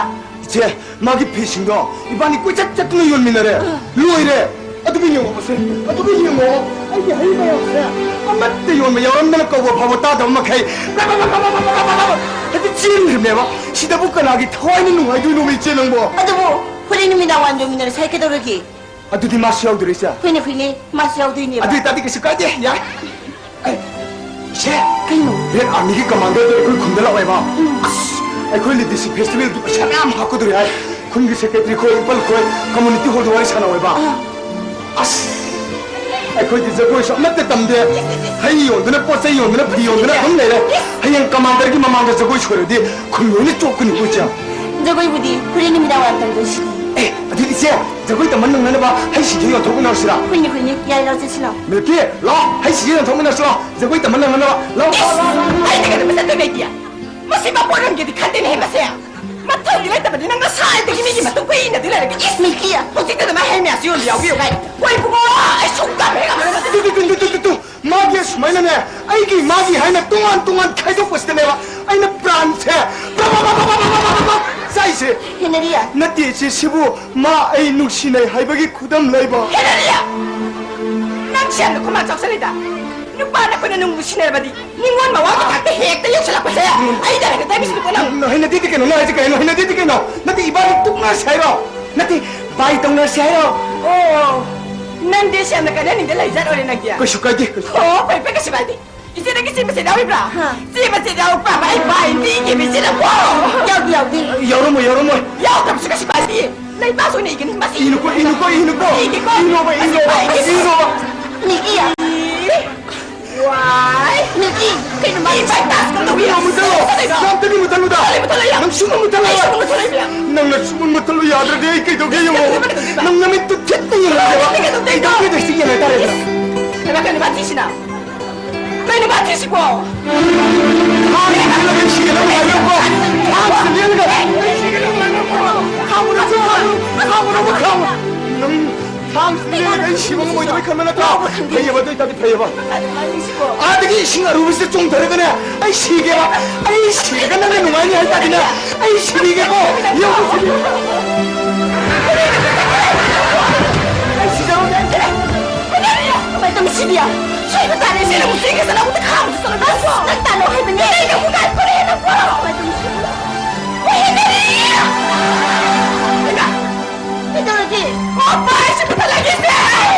Opay! Patayin na mukha kami na po! Tanong ba? Tanong mo. Hagat yung mamukha. Natuwan ka na ba? Ang ansisi. Ando ng mga ukiklim ni.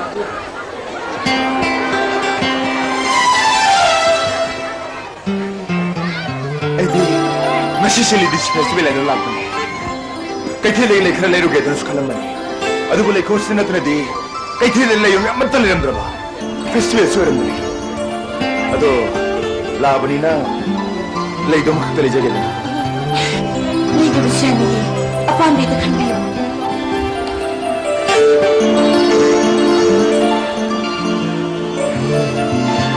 ꯌꯦꯟꯗꯥꯏ ꯊꯟꯅ ꯌꯥꯎꯔꯕ ꯃꯆꯨ ꯀꯌꯥꯒꯤ ꯂꯩꯈꯠꯁꯤꯡ ꯑꯁꯤꯅ ꯅꯤꯡꯊꯤꯔꯕꯤ ꯅꯪꯒꯤ ꯃꯥꯏꯊꯣꯡꯁꯤꯗ ꯑꯃꯨꯛꯇꯪꯗꯤ ꯁꯣꯏꯅ ꯎꯕ ꯄꯥꯝꯖꯔꯝꯃꯤ ꯅꯨꯡꯁꯤꯕ ꯅꯣꯏꯅꯆꯤꯡ ꯂꯩꯍꯥꯛ ꯀꯌꯥ ꯑꯃꯁꯨ ꯌꯦꯟꯗꯥꯏꯗꯒꯤ ꯌꯥꯎꯔꯤꯕꯅꯤ ꯑꯩꯅ ꯈꯣꯏꯗꯥꯕꯤꯒꯗꯕ ꯑꯃꯇꯪ ꯈꯟꯖꯔꯣ ꯌꯥꯔꯅꯤꯗ 이쿨만에다 간절하게 아도 아숙 파죽하바 아숙 양크로블 레이 매암 시부 너함가 다리기 TV로구나 ꯑꯩꯈꯣꯏꯒꯤ ꯂꯤꯗꯤꯁꯤ ꯈꯨꯡꯒꯪꯒꯤ ꯂꯩꯀꯣꯜꯁꯤꯡꯗ ꯁꯥꯁꯕꯤ ꯂꯩꯔꯥꯡ ꯉꯥꯛꯇꯅꯤ 완도 어느 숲 파죽하이다 리디시 콩롱시 하이강 레라 마이 마롱 뿌는 못 말이 집이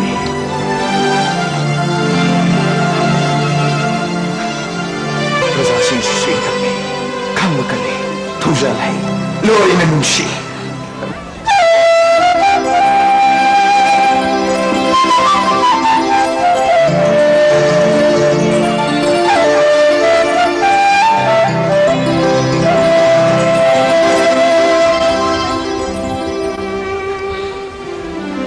nangi thamoy yawjaba khungbale shimadi laiba phaba ko utari ko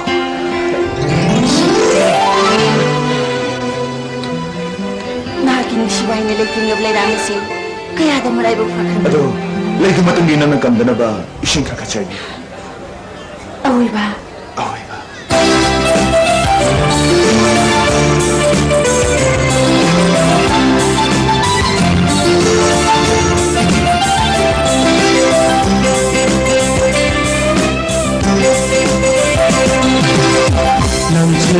फजाबीनी लैसिनहाय नमसे लुसिबानी लैनमनाहाय ऐनसु खली करिगिनो ऐनसु खली करिगिनो नन्ना आसु नुसिरिबा नन्ना आसु नुसिरिबा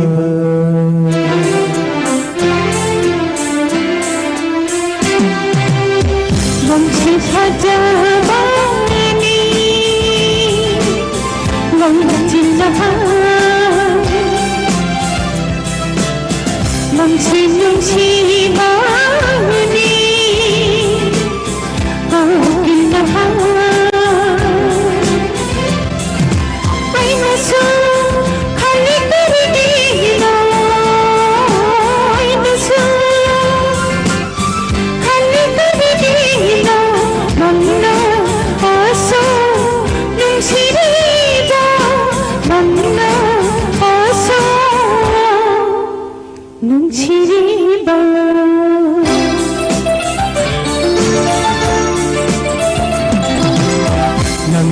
फजाबीनी लैसिनहाय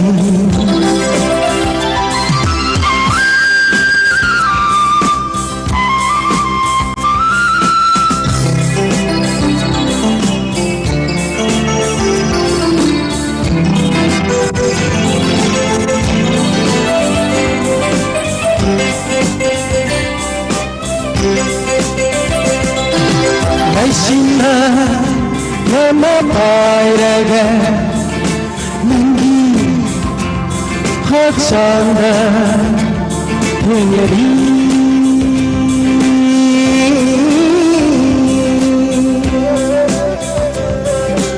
uceka paiba kauraga oh nangi langsunda hengeri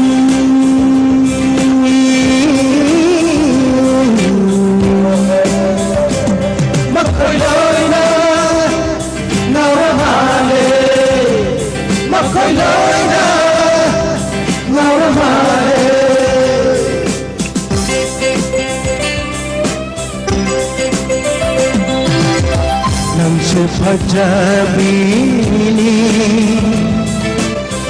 लैसिनहाय नमसे लुसिबानी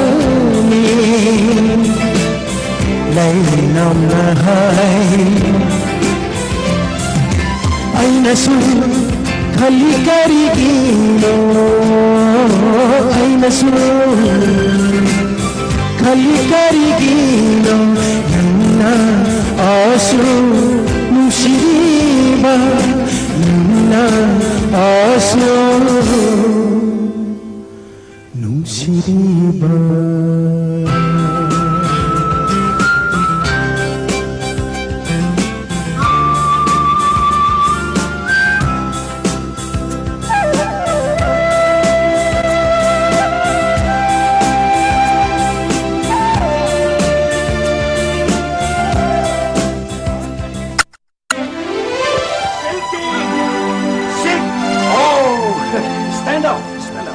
uncle अपने निशा सतु इंद्री साहब चिरपने नंगी ननों की मिल्की दिन दिखता है लेवी हमको लेको अंदर लेवी यारे नंगी बाबा का इशू नरे हायेंगी लेडी सी फेस्टिवल ऐसी की मांग जाऊँ ना अंकल ने इसा के डमो मॉस्को की गिफ्ट में ले रखने पामी पामी थैंक यू अंकल ओके इसा उनसे ले हम सत्रा को सत्य अंकल सत्रा हाँ बोरिस so नाक मफा मचिदा नंग नुपी मसाज सिंगाना मसक खाना पड़ा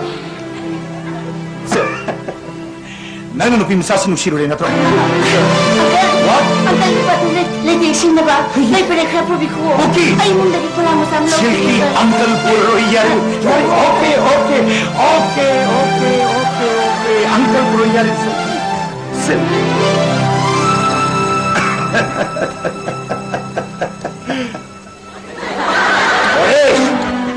ना रेड आर्मी ने ठप्पे नहीं सो आई कोई ले मफम इस्लाम पुनी नंग काउरा यानो मांग दोड़ी पर सांग सिगे एक वाहमड़ जर्मन की बॉर्डर सिगे मना नकना जर्मन की नाजी सिंगना शक्ति ले बम तो क्या खिंजले बिगी अरोम लिखु ना सो शक्ति पाम हिटलर लम कराम हिटलर ना पृथ्वी में मां की खुबा मंग थमिंग बगी अपा बदु नात नबगी दमक आई कोई मफम से ले यस सर अशोक शीर बतन जासना नंग ने कम तो कम ना bro sorry sir okay you go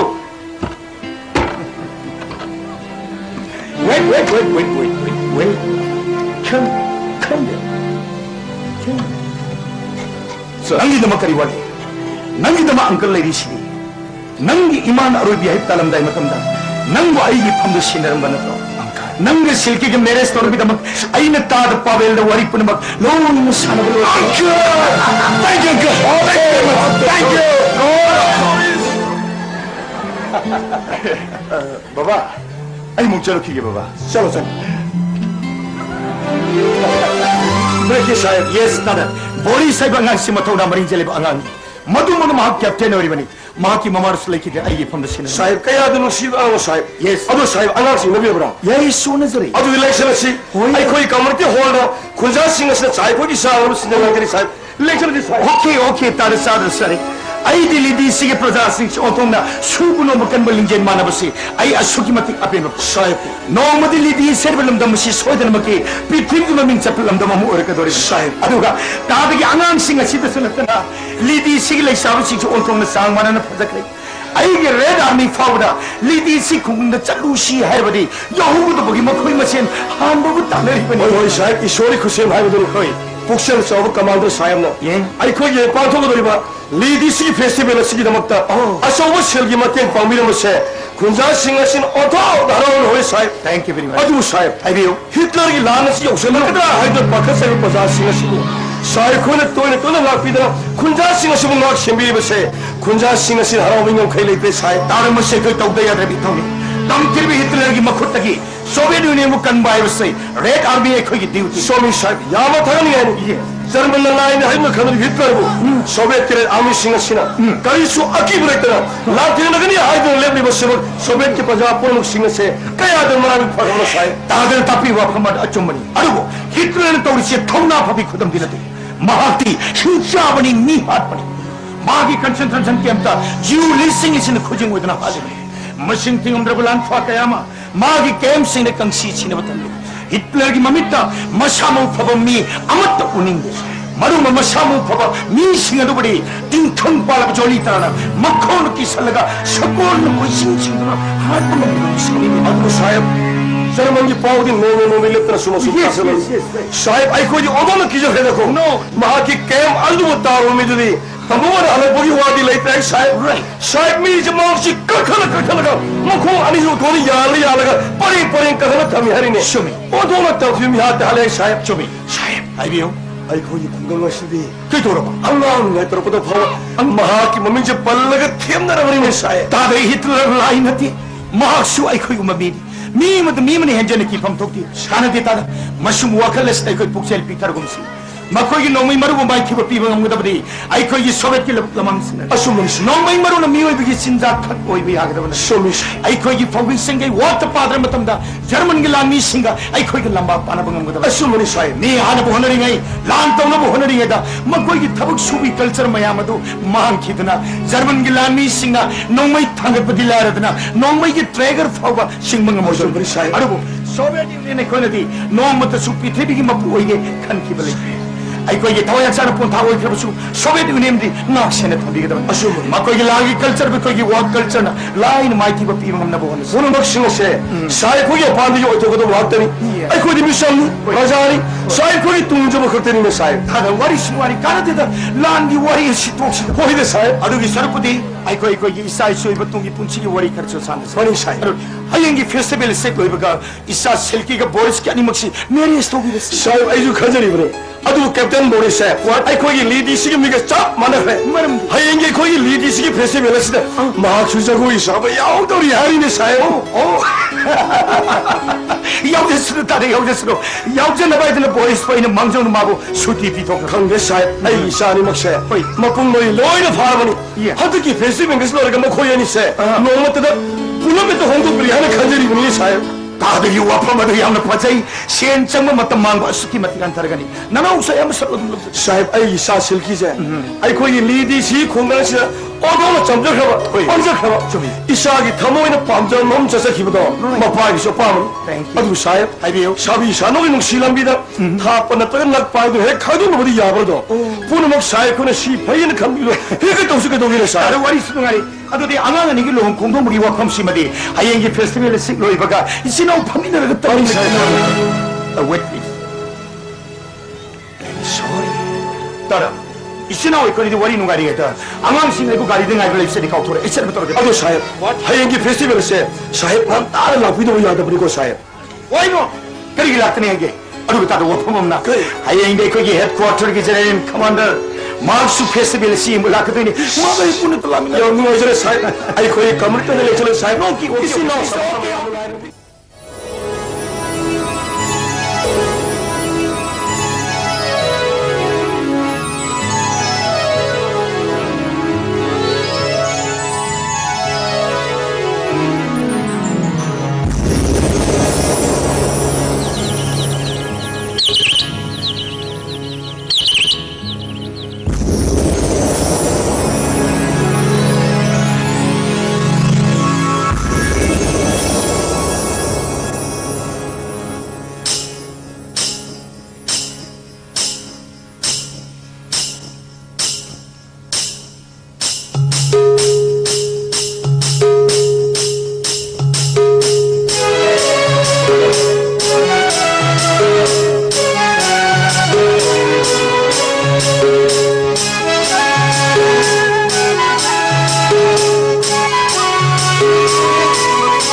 अखोई कॉन्सेंट्रेशन कैंप से लेकर बॉन्ड सिंह असना नासिक सिपाही सिंह असना फूब से बाउंड से कब लाओ कोंश करेगा बॉन्ड सिंह की सासू पूदना पुलिस आई पुथोक चले सा व्हाट पुलिस का अखोई की सुप्रीम हिटला ना अखोई कॉन्सेंट्रेशन कैंप से लागो मतम दे सा बॉन्ड सिंह सिना सा सुप्रीम की पुन में खोज तारा कुल को लावे में खोज तादी सा मोई सिंह की कब तुम्हें ले है है जबरी सा ऑलराइट मकोई सिंह ने तुम्हें ले है मतम दे ngोda साउनी इंग सा करी ममना हाउना लाउना खोन कपै में खोज तादा जाई ngोda नो फेनो फेतो रे यिंग सा ओ यस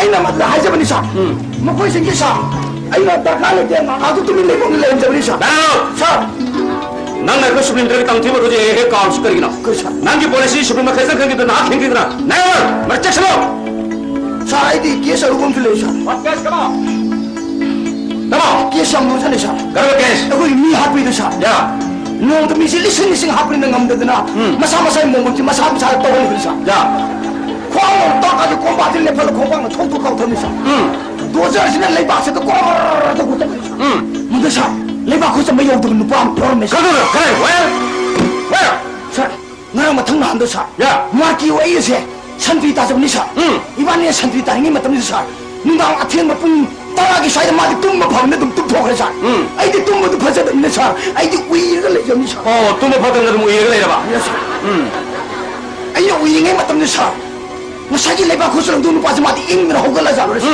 संसा सा सुमला पुन सा अदुगा ई सिंह बान ताल थागे हेदा थागले मोनसा आई से खपरे खम नुई तासलगा मराइ द ताग म नंग ना थाइ लोगे नंग तो निसा आई दी माना तो ओ खों कपयाने आई थवाइ लोगे से कोने लोई हो ई सिंह दी पेन थजे पेसा आई नुमाइ त ने तो पिथरा दुम सा ए आई ने महा भोजु फाव हिंदी बे करा सुन थमेली अदु नै नै से के सा एखोई आदा मी सिंह की शरु सांग पैगी बगी सिंह नो वांग ले सा आई ने खर खोतोगा मको की लिखल न तमेसा बेना सर नंग सत्र पुलिस सिंह से सुप्रीम कोर्ट खन खन ना हिंदीगा सुन लेते नमी नो को करे नको नो को करे अकाय में लीव द सन सासरे मसना कहीं की फावगा ओके कौन सा गैंग की report? Check ठेक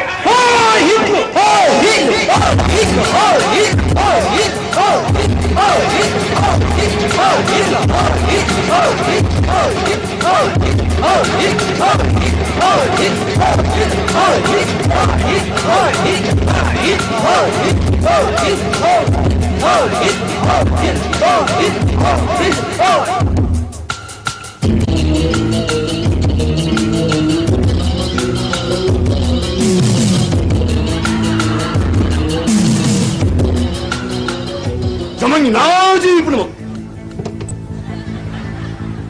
지우신 뜸 넘어가는 게 더하네. 뜸나 거의 말해 말하다고 모국자인 생각봐 까라와르와라 미소리 젊은 뿜 넘어게 먹방은 무심을 리바 탄용도 찍바 숨 마이바 땐다고 먹어야네. 젊은 내 대해서 못 봐면 시비끼 다바르 생내비지 프리티비 생부통을 가능라 잉글랜드 놈의 빅크블레이 빵 마사나 프리티비 뽐무기 마부하기 때문에 하이들 사무자금 넘어머니 되겠구나 번 쫄리 젊은 내 예누르디 잉글랜드 허이마마이 이거만해 아이 거이나 농차디 먹고 잉글랜드 허이로이 지우세무 Concentration camp na pula paisyan na tamli bisa. Makoy ta siya na tola ba jiba singa doon ebi si mayak sayang na tasok tara. Jalaman na koy yang na malay pa ako tibag nay kayo.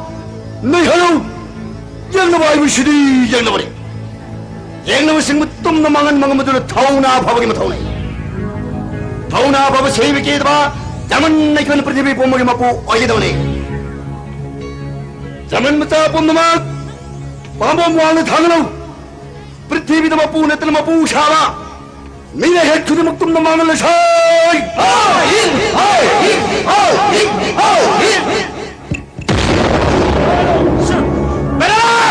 Mga baboy! What? Huwag sa kinupom ni Sar! Mingi pom na tayo, pom ni Sar! Ay ko yung sipay may amin sana ba sansang ahal katap sa kung na tuwa mati kuya rin na pom pitor ka tugay sa manila Sir! What? Saan man sini Sir? Oh my God! Sorry. Hello? Sir! Concentration camp report! Yes, quick! Come on! Bisa ka Sir! Concentration camp tara ni Sir! Camp tara! Tamsay si bondi 50,000 bondi ni Sir! Sige manungda! Ngarang mahugi manungda lising tawa hatok sa kanila Sir! Husik! Matang manang na ito patok ka Sir! Nupada! Hanuba! Lising mariga sato! Miyay salaba lising mapan! Bakang lising tramatway! Nupa maca kongrang maca sepat samri Sir! Nupida! Hanubi lising mariga sum! Mona lising traintway! Lesabi lising nipan! Angang maca ska sepi satre! Puna lising niya kayo dumising Sir! Sige manungda lising tawa nga wapang dahatok sa Sir! Masyahay ka naman migi masyari kaya na! Nasi dipilik niya sa lisiyong sawag rin Sir! Okay, Rick! Makoy siyang maming sino! Mayama si Tara matang hanggang batalo! Yes, quick ha! Come on! Lambo! Lisiyong sawag! Loy ba Sir? Yes, go! Pasagin Sir! Nasi harkat na mamili siyang sawag patok sa rakyawjik tabiyo! Ina ubagruta! Etori sa leto sa antipatik entrance! Epoch, epics, and Abelco! Yes! Bino Magurta, Belcos, Belkai, Belzon, Beking, Benoy, Beni, Bebu, Benex, and Benalo! Sure! Benalo? Sir! Hello, stop! Beto, he said to you. Oh, stop! Hello? What am I? Why are you crying, Benalo? Nasihat ka naman minglis tayo, Ramisi ka ba? Oh, no! Hogja, hato ka na ba? Benalo! Yes, now right time! Ay, habang imata mo rin masama! No! Nangate! Itligi ngutso, take back Benalo! Yeah, of course, I understand! Itligi Benalo, yes! Mapang kriyado na siya! No!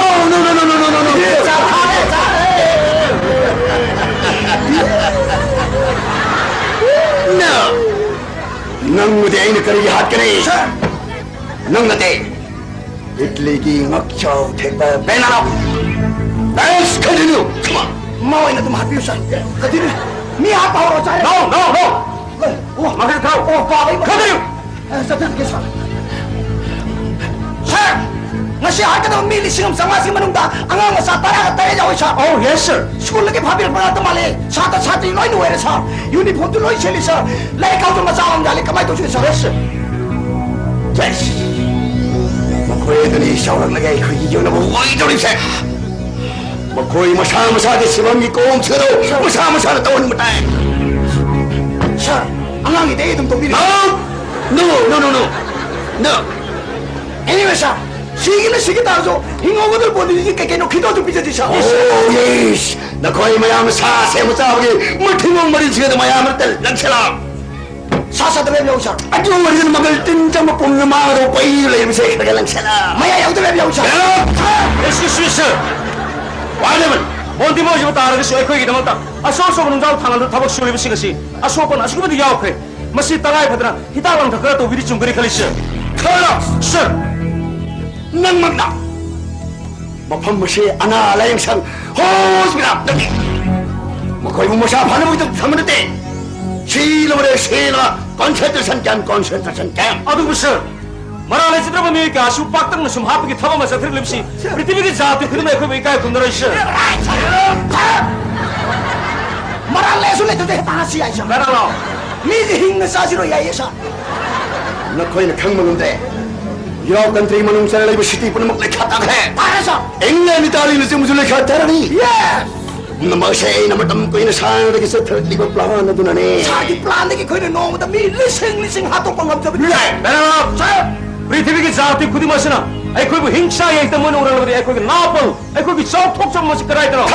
Sir. Ini kandung mu ya sir. Nak kau ini nakok saya tu kena bangun deh. Kena tu ke sir. Prithivi semapu najis Hitler di kubam nung dalai nama ni.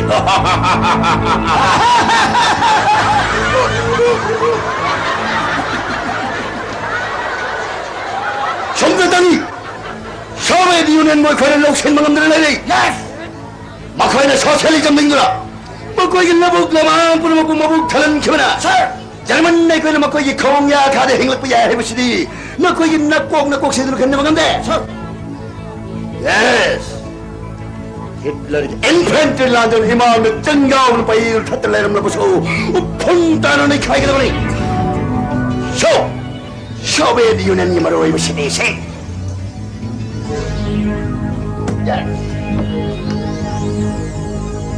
Leningrad Moscow boy kau ini attack tahu betul maroi dah ai kau di border lady beli di share berkau kan saya Makoi bukan mau nak hingga mata opun tanah naik kaya dah mana? Sir, lulu di sah. Sari sama ko sabai ka laal tahu lemner si. Nomai ka lemner si ada null proliferation tadi sahih tahu nak berbani. Yes sir. Aduh kisah terka. Lidi share bukan ngadri. Yang ing cingga nusi jalan jawab. Laal ga sari jitu bukan ngamakan. Yes sir. Laal ga sari jitu bukan ngamakan. Tapi tu kau nak kena. Laal kita untuk nomai kita agar kamu cingga gini sir. Carlos. Yes. Aku nak itu dia berlaku.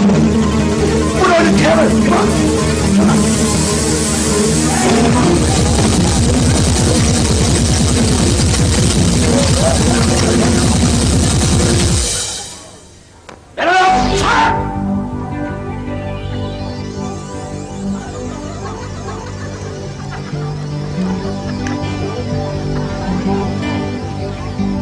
Ayah lihat kaya macam. Nang hisok terhadap kau dari panggal aina hap di mana? Ayah sama lidi si kumang cakap ni. We should destroy lidi si within a night. Shuk lagi ahing nama tada lidi si kumang mo upun dono naik kaya batai. Tahu? You go.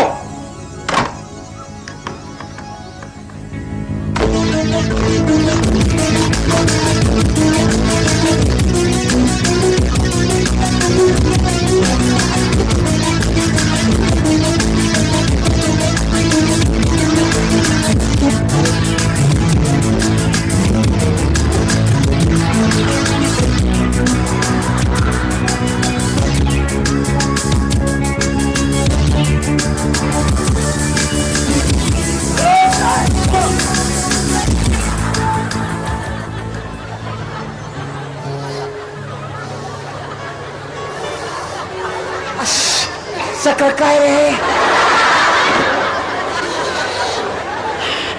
मुझे उन्हें बताया शोर होने function से शोर से नहीं तब ना बहुत बचपन हम था शोर से है तो फिर तो होलोगी ये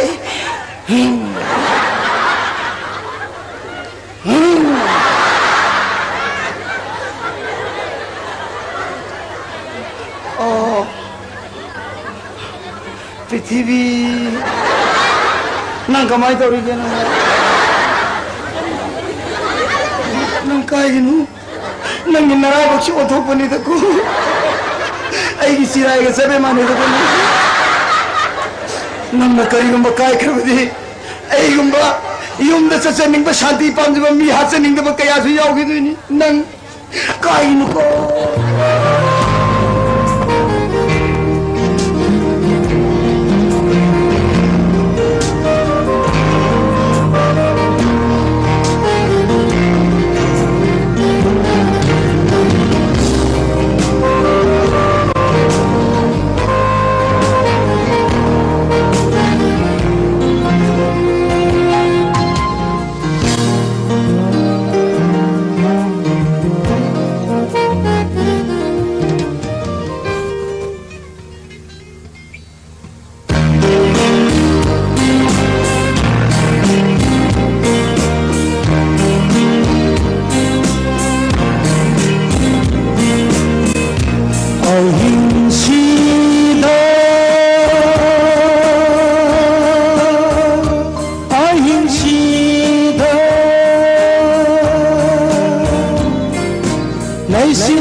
해너리디 마마라고 싱가포르에 너희들아 보리스나 바바 해내리가 더구나 기분이 까리기노 브레키 사야마 루홈보 허락보다 나는 따나 기염도 뭐한 기버시버 파래 이빠기 밀기 셀기 나신나 우이빠나 리디 시길라북다 사섭이 타로 탐바금도 및 구딩이 영자라머니도 아두붕어 시다기디 나신나 나오는 빠 아무때도 뿐나 삼이 나버도 우버팡내로이다고 이빠나 라이브 놈이 오이르버렸네 이사싱 나닝수 둥리로이다고 마사이 그이기디 닝바 퉁다바 아와이 빠까림바 탈레이자디 바바 바바 나사싱고 이마레 기대 할비기 아와고 마세 강는다나 바바기 땅박다 오늘 그는 사는 것보다 장학더니 아두고 바바기 세바데 마풍 파나 떠오르는 만들고 아이 그거 와로 비게놓고 바바 나사싱나 닝올기 먹고도 보르구나 matang kuy na babagi na talaga kang dito baba. Ay di kung nga sidali ho ba doon ito? At yung isidi, at haba mapamamadam mo. Isiyo, imasulay kita ba nila? Nang dadaboris kaloy nila, babagi na babago na ba? Tuwi na na upoy siya. Isigi Miki, ay lakan nila. Nakunyam mo na ba? Isundan lakan nila. Isasa, nga sige lady siya ay nga siya nung sidra. Ngasi lidi siya ahinga se ipagi thamoina kamomdo ahinga mahaibodo oyogadon yemo ngasi ahinga sira isani yamangol arsibar kidamaktena haidana ahing bisen khangliba lidi siya nabung napasing natare sing nasibudi matam punamakta khak kauge haina khangenu koi pagi bema ipadi ngasi ahinga se loison na pamre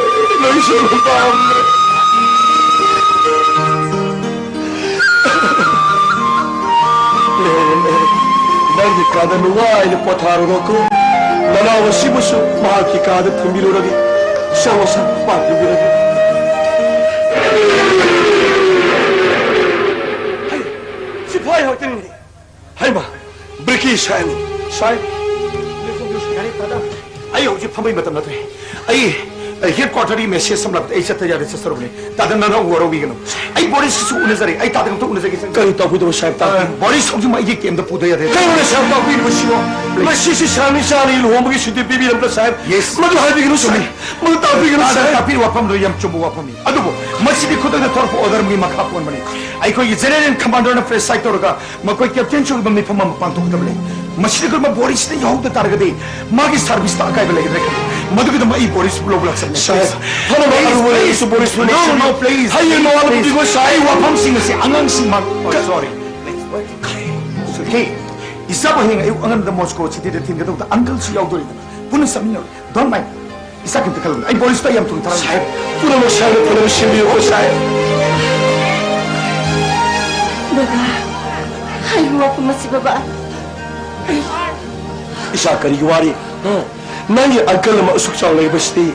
Nangi uncle na Boris to soy tabagi tunumak tinabu hanarakan ko isa ka sunway tabakal sawo nangi kada nunga ina pothazaru ko isa ka sunway tabakal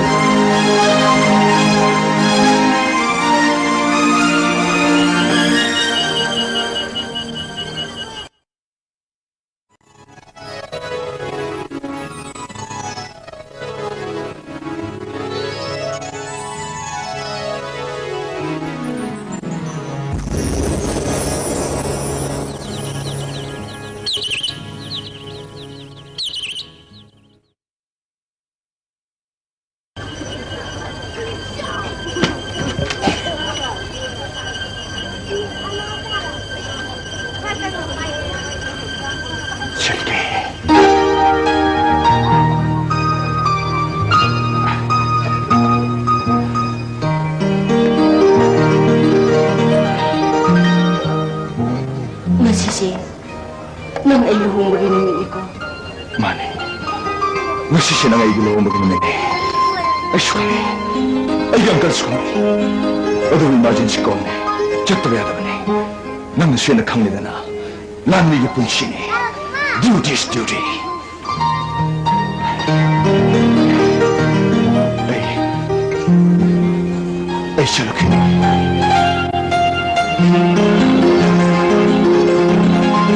अमतला देखो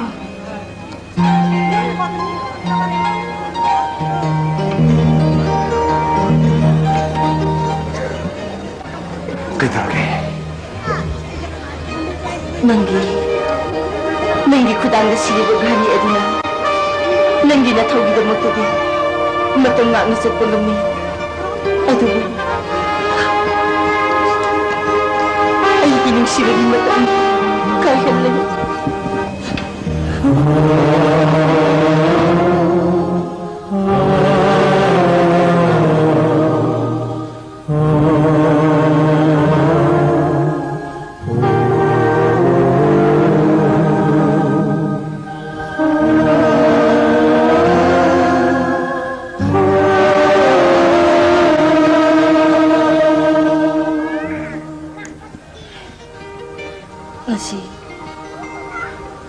नंगी नाफुंद सिनजरिबा गारी असिना अयिगी नुंसिबगी मतमजु अंगतंगी नाखुंगम ओइबियु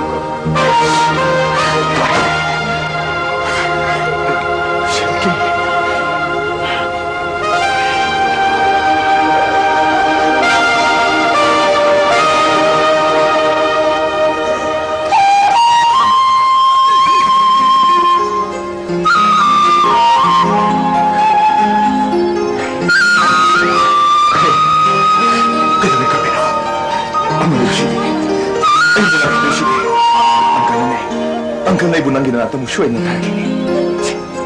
Kawan. Smile. Come on. Smile.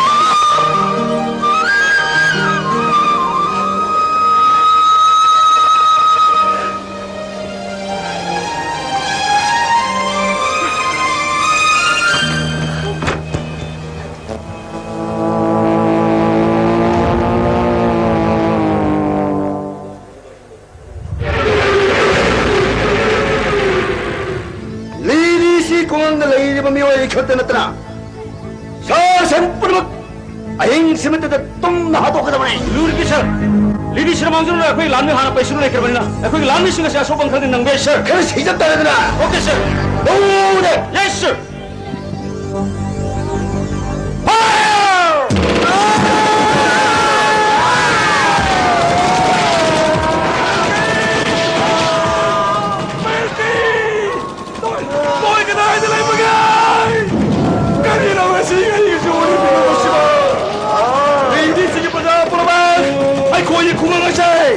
젊은 기시 바시느라 이는 고생들어 탐케 이문도 짱누라 누비야가 악사 저를 뿌려봐 너마 이는 까 바오락래 나 고이나 고이 더와 힘나봐 세라오라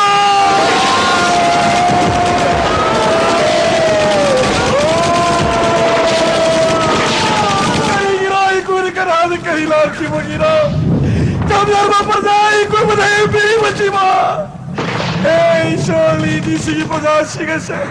Ako ka ni Carmillo, my show.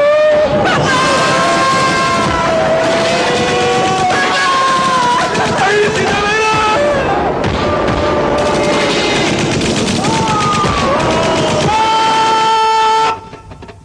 Lemo na bulan pa, purmak! Mapapasitar sing toro!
नौमई मरोबगी ममल क्या खंगा लेदमिना खंजदे सा औची बेंगुन खंगना तौद्रा मंग ताजा नथो तो पुलिस ने मरम करिना वाई करांदे ने सा सिबाई की योत की मी दो नदी लान थे ने नदी नौमई कामने कोई सीगोरे सा पुजी से सरो हम तो कोई अन्य दिन लान दाओ करे कोई या वाया बा सामने तुम पता है कोई सुबह पता दे हम ड्राइवर से क्या बोले दे यूं ने सुबह जाते तन्ने लो से लेबा सारे दिन कोई कोई हाथ पता दे के हम देवा या कोई ममा तो पता है के कोई दे कोई जाओ वाला निकल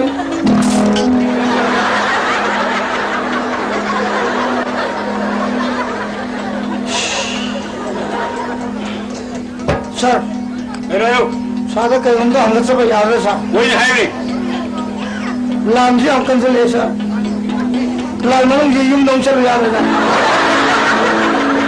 लाल मनों जी यूं चलो गया बा अरु बने सर क्या नु तुम लोग कर गिरो आई नुपी ना हम तो नुपी तो लाल मनों जी चलो दे नुपी ना उधर गया बा लूरी वाली ने मंग हुई बा करीब मंगी बा तमने तासी ने अरे ना तो हुई मंग मंगे हां मंग लाल ने तो रे आई नुपी तो नंदा सलम में वाली जा बेना लो सर कोई ने मकोई नुसीबगो मकोई से को नुसीरिबनी निंजरिबनी अदुना नंगी मंग उबोरिनी को आई सिनु पिंगा इसा सिनु लोइना लेरिबनी लावा सिनु रो मतुंता न साय साय युंद हल्लबे लोइदना साय नुपी नंगे आदा हे क्वाता तो सिक्योरिटी में हम थोंजल लगे ले उदुबो आई दे ता करा पमदा सिक्योरिटी जो मरा हम याद बा इजा मको पापे मरी दु ममा दे दे न पालानी ए दी सुचे दी सभी दबा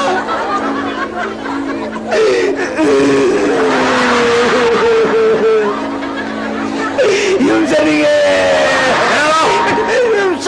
कहीं तो ना क्या वार तो करी कोई नहीं कमाई नुआई दो सर सर ने कोई नुआई में कहीं सिबी रगे नुती की नुआई काटा ने नुती की लाच चले ले कोई तो जो नुआई ब्रो ना ना तो ने तो नीति से ठुकाई वो कोई ठुकाई नहीं तो पूरा वो तो कुछ ले रे नीति से जो करी हुई सर खंग रे ब्रो ए नुआई दे दास ने थोड़ा लपाते ले पोले अगर ने कगे ने परेंग ले अगर मजा में हमने मोदी मिठाई की ये लगते कि ये अगर न अगर मजा में हमने बॉम तो कि ममा पापा में अगर इमाई इसा ममा पापा में तो कोई ठोंग हुई तो वो यार हाथों पिर में मिगी मपुंसी की लेजे तो भी यूं मथों में अंदर कोई ना बॉम ना चले ठुकाई पिर में अदु मा थोदो तो आई खुंगन को थो आई की नुपी ने कमाइला चितो दुइबा मेरा लो नंग हाई बिस्के सिलोइना सुमाते चुमी अखुन इसा इथो से पांथोनो बखोना इसाना याजदबा पामजदबा थबो थरों के हम संगसली पांथोमी अदबो लामेदी लांथम उनो न तेरो द माइल को खपचेन होने इसागी थोगी इसागी ड्यूटी माइ पाल मपुंग पान पांथोकला सीनो दारसु लांथम दो अंदर सिगदबे अदु सुरई वागे याओ कोई ने लीदी श्री के पार को लान फास का तो ना इंट्रोगेशन से तो लोग रहा लान फास सिंह बसा या हम आते हैं तू बो अतेविदी मुझे तारा हमें न कोई मनुगा माँ पलम ते पुवान में लंबी तो तुम खत्तर ले तू कहाँ है मोटर ना लान तो बोतर या बोसा मुझे हमें हिंगोई तो भाई न मशो ऑफिसर माले न खत्तों को दी हिंगोई वाने ऑफिसर कितने Nisha railway captain direct captain sir what is that Boris army captain Boris yes नंग माउंट इंट्रोगेशन से तबला लोरे सर क्या भाई सर नाम तो लोरे हम तेरे sir yes come on I था हम सर मिस्टर बोरिस नंग कहते ने जो कोई कंगे आयो मैं रसे कोई जो कुछ को लाइरों तो प्राइस पेशले मुझे चिंता करूँ तो प्राइस पेशले था सर आयो था हम sir mana tu pakum je matang subi bi de sa matang subi bi de ba single sa phang de sa very danger makhus sa ye thamna kan se nungui se makhul ani pal ga sa thara ga le sa ai makhus ta pai matlab gari se ani sire mon sa Gari. Yes. Yes, what you see, sir. Why? I don't even know you, sir. I don't know gari ni sir. Kaya na ako kusi. Tatakan ni pa sir. Maseta tatakan ni ako kapay mo na help ni sir. Mister. Nakoy na lidis ka lang daki mo namin ako. Ay, luhong mo namin. Neryoso. Luhong mo ginong sikra ba yung natuda? Maray magtiyaw na gadabi kay na ato na. Ay, iyat ang magkudang na sinagliba garisin ng sidra. Ay, dito piso. Yadi ba iti piyam na wiwin yan eh. Ni awal kita nggak udah pijak, apa tak kena dia? Lu apa nak minta mi pahami nak baca, dharma cukup dia yang ini.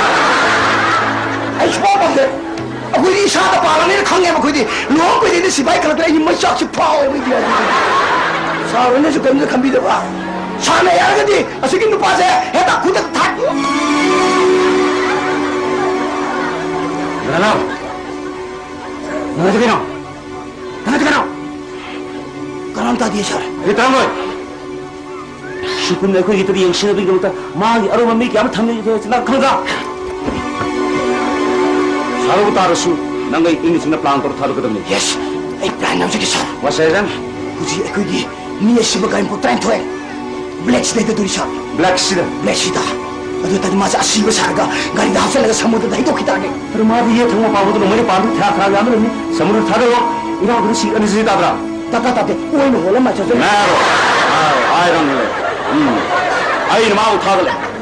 Ye nama mau ibu tarik su ay nama uthada le. Mak ki naw ki ter. Ay ko naw sikil ami masing tingam dah hat kau ni. Aduh. Ay nama awang uthada thada le. Kau tu. Ini tu kita makan tu. Macam. Sir. Gari ini sini pada putera. Yes sir. Madu haru ke? Sir. Malam juga sir.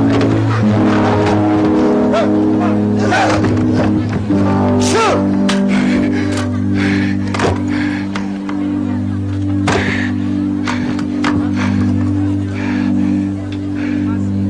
Your name is Mr. Barr. Yes, sir.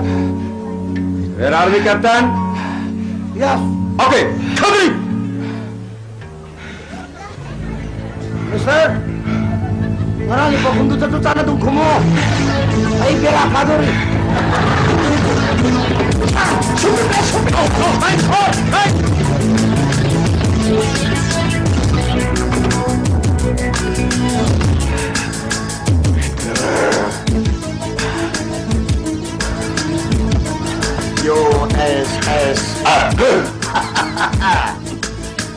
Soviet Union nga nang mapiral makaring ang kaingat perdet.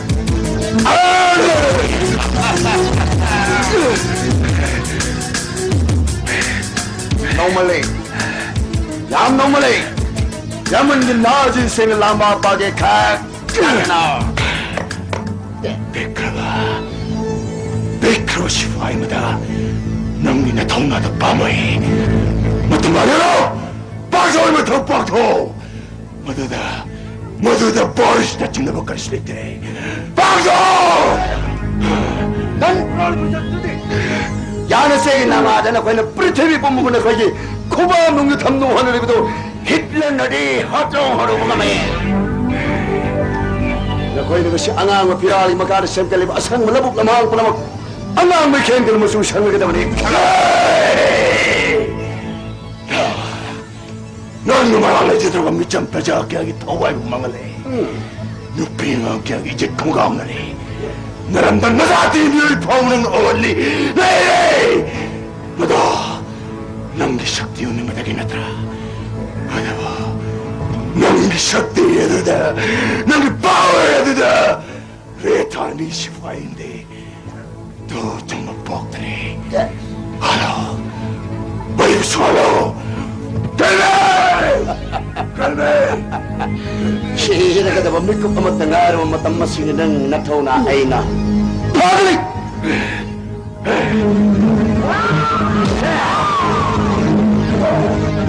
Sure! Don't get sure! Evident!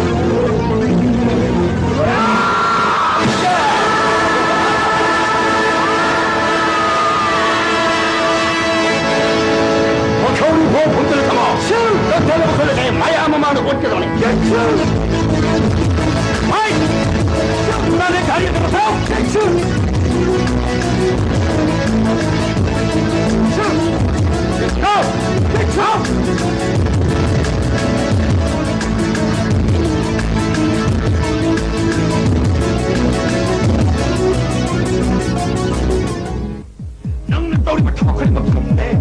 नंग कुलाई पर मिसम प्रजा के वो परेंगे फलगा नंग मई नकात न हाथ पगम निबा न हाथ की लकोगनो मियोई बगी कोप नते नंग प्रोलिफरेशन ट्रीटी नंग मई काबर गुम शायद की यान चेरू लेना वारे सिंगड़ वो नंग सारा पट को नखलीबा न हाथ मियोई नते वारी तौदरा तरगे नो हेत भी खबा लीदी सी प्रजा सिंगड़ के अपमान न पुंगा पीरम करना Never!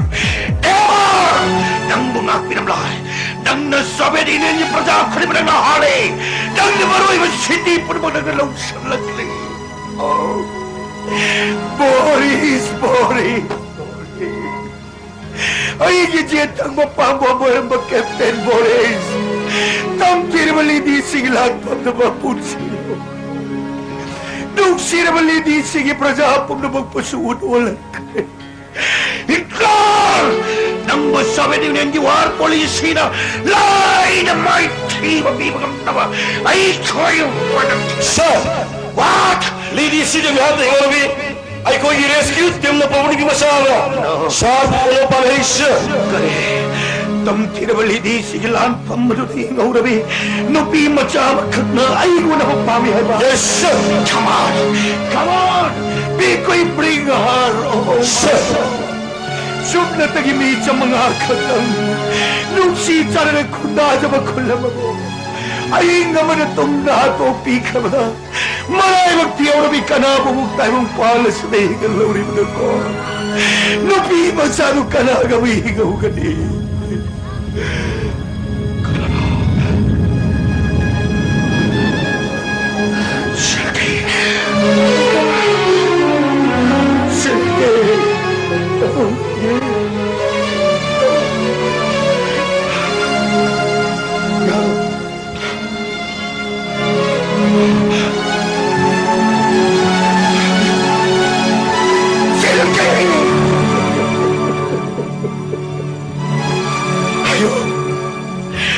Tira walang pamatna. Isa na ba itong karmihigla po na Uncle na tamo? Oh, God. Uncle. Boris. Ay gumagamot ang unahan nila. Sangsara sila. Mahal na ito na ay gidig ka na sila ito ni Uncle. Uncle Sergey. Isagi naman Uncle Leslie. Ha? Isagi naman Uncle Higley. Iyo. Lala si Lloyd ni Poverty, isa mo ang kalingak siya na natanggali. Ay ko yung Victory, ay ko yung maipagpagipantang madu, lalo ba may kumado na, isa kaya pamalay pamado, ang kalnesoy na makisan ka na eh. Don't cry. Oh God. Mata-madulak na ba din? Sinanda na si Kreba. Taway kaya niya tapang mo Kreba. Ay ko'y gilitisi ko nga duda. Limori ba po siya sige po tapang mo hindi ko agad. Madumang ang kanapang ni. Nasisari ba ang kanawasak lay? Lay kinabalidit si Pradasi nga duga at makakita mo. Parang sa araw mga skrep mong pamamasebat ka ni. Isagin ni matin na magkita mo. Uncle, lady sininihan na do. Ay mo siya ang naganahal ka naman. So itinalagtag na namlagan ni. Lay pun ginong siya ba ihinga do da? No. Mamalay ba nung siya magipidon sa ito na? Ang kanay gibolis pa itahan na gisito na pumiki mo na siya. Ay po hindi yan na sila nagli. Makakatay nila yung mag-iayo, Uncle. Ayo. Makakatay nila yung mag-iayo, Uncle. Ayo. Makakatay nila yung mag-iayo, Uncle. Tamtira may Hitler ki infantry warda. Soviet prasaro yaw na minangkon ni matakte na secret. Masigi mayong tisang-sang ka na balahan di. Sipay sige ito ay balahan di. Nubini pa. Ang na prasa ko ni mana kutsang na doon na tisang-sang ka na balahan di. The grand president of war hybrid. We have to prevent science Nazis. Let us join hands together. Kutsam na nalante. Ay, hindi, Uncle. ꯑꯩꯒꯤ ꯕꯣꯔꯤꯁꯇꯤ ꯀꯗꯥꯏ ꯀꯩꯒꯣꯝꯗ ꯑꯩꯒꯤ ꯕꯣꯔꯤꯁꯇꯤ ꯀꯗꯥꯏ ꯏꯃꯥ ꯂꯩꯕꯥꯛ ꯅꯨꯡꯁꯤꯕꯒꯤꯗꯃꯛꯇ ꯑꯩꯁꯦ ꯅꯈꯣꯏꯒꯤ ꯃꯇꯨꯡꯏꯜꯂꯒꯦ ꯑꯩꯁꯦ ꯃꯍꯥꯛꯀꯤ ꯃꯇꯨꯡꯏꯜꯂꯒꯦ ꯍꯥꯏꯌꯣ ꯑꯩꯒꯤ ꯄꯨꯔꯤꯗ ꯊꯦꯡꯅꯔꯤꯕ ꯆꯦꯛꯁ ꯆꯨꯝꯕ ꯑꯣꯏꯒꯗꯧꯔꯤꯕ꯭ꯔꯥ ꯃꯤꯅ ꯉꯥꯡꯅꯔꯤꯕ ꯆꯦꯛꯁ ꯆꯨꯝꯕ ꯑꯣꯏꯒꯗꯧꯔꯤꯕ꯭ꯔꯥ ꯍꯥꯏꯌꯣ ꯑꯩꯒꯤ ꯕꯣꯔꯤꯁ ꯀꯗꯥꯏꯗ ꯂꯩꯕꯒꯦ ꯍꯥꯏꯌꯣ ꯑꯩꯒꯤ ꯕꯣꯔꯤꯁ ꯀꯗꯥꯏꯗ ꯂꯩꯕꯒꯦ ꯍꯥꯏꯌೋ तमकीरवली सिगलार फमदा सोवियत सरकार ने बोरिस लेखी ने कंफर्म तो करे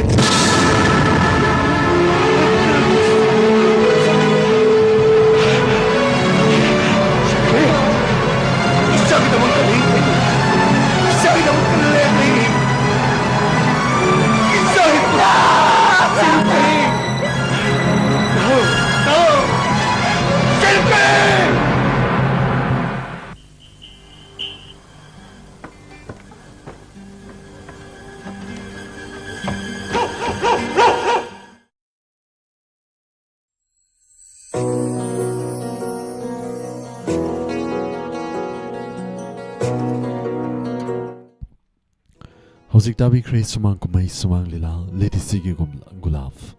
Lila sigi maka sa tazarik pasaruk hayang ki pungpam masi magtada mayamang puna muktamin nasi. Ngayagtang yun na di pum na magtagi laptok chari. Torong ki maka sa tazarik pada 90.0 na latok chagani. Late night story chaniga marfu mathoy suwa tangkak. Ngasigi tangkak ta puto na luxury ba late night story ki tangkak ta. Mingtoli ba ahal na hat ba. Mataw karam tawraga ahal na mihat pa oiba mayam punay minasi ngayagtang yun na di pum na magtagi laptok chari.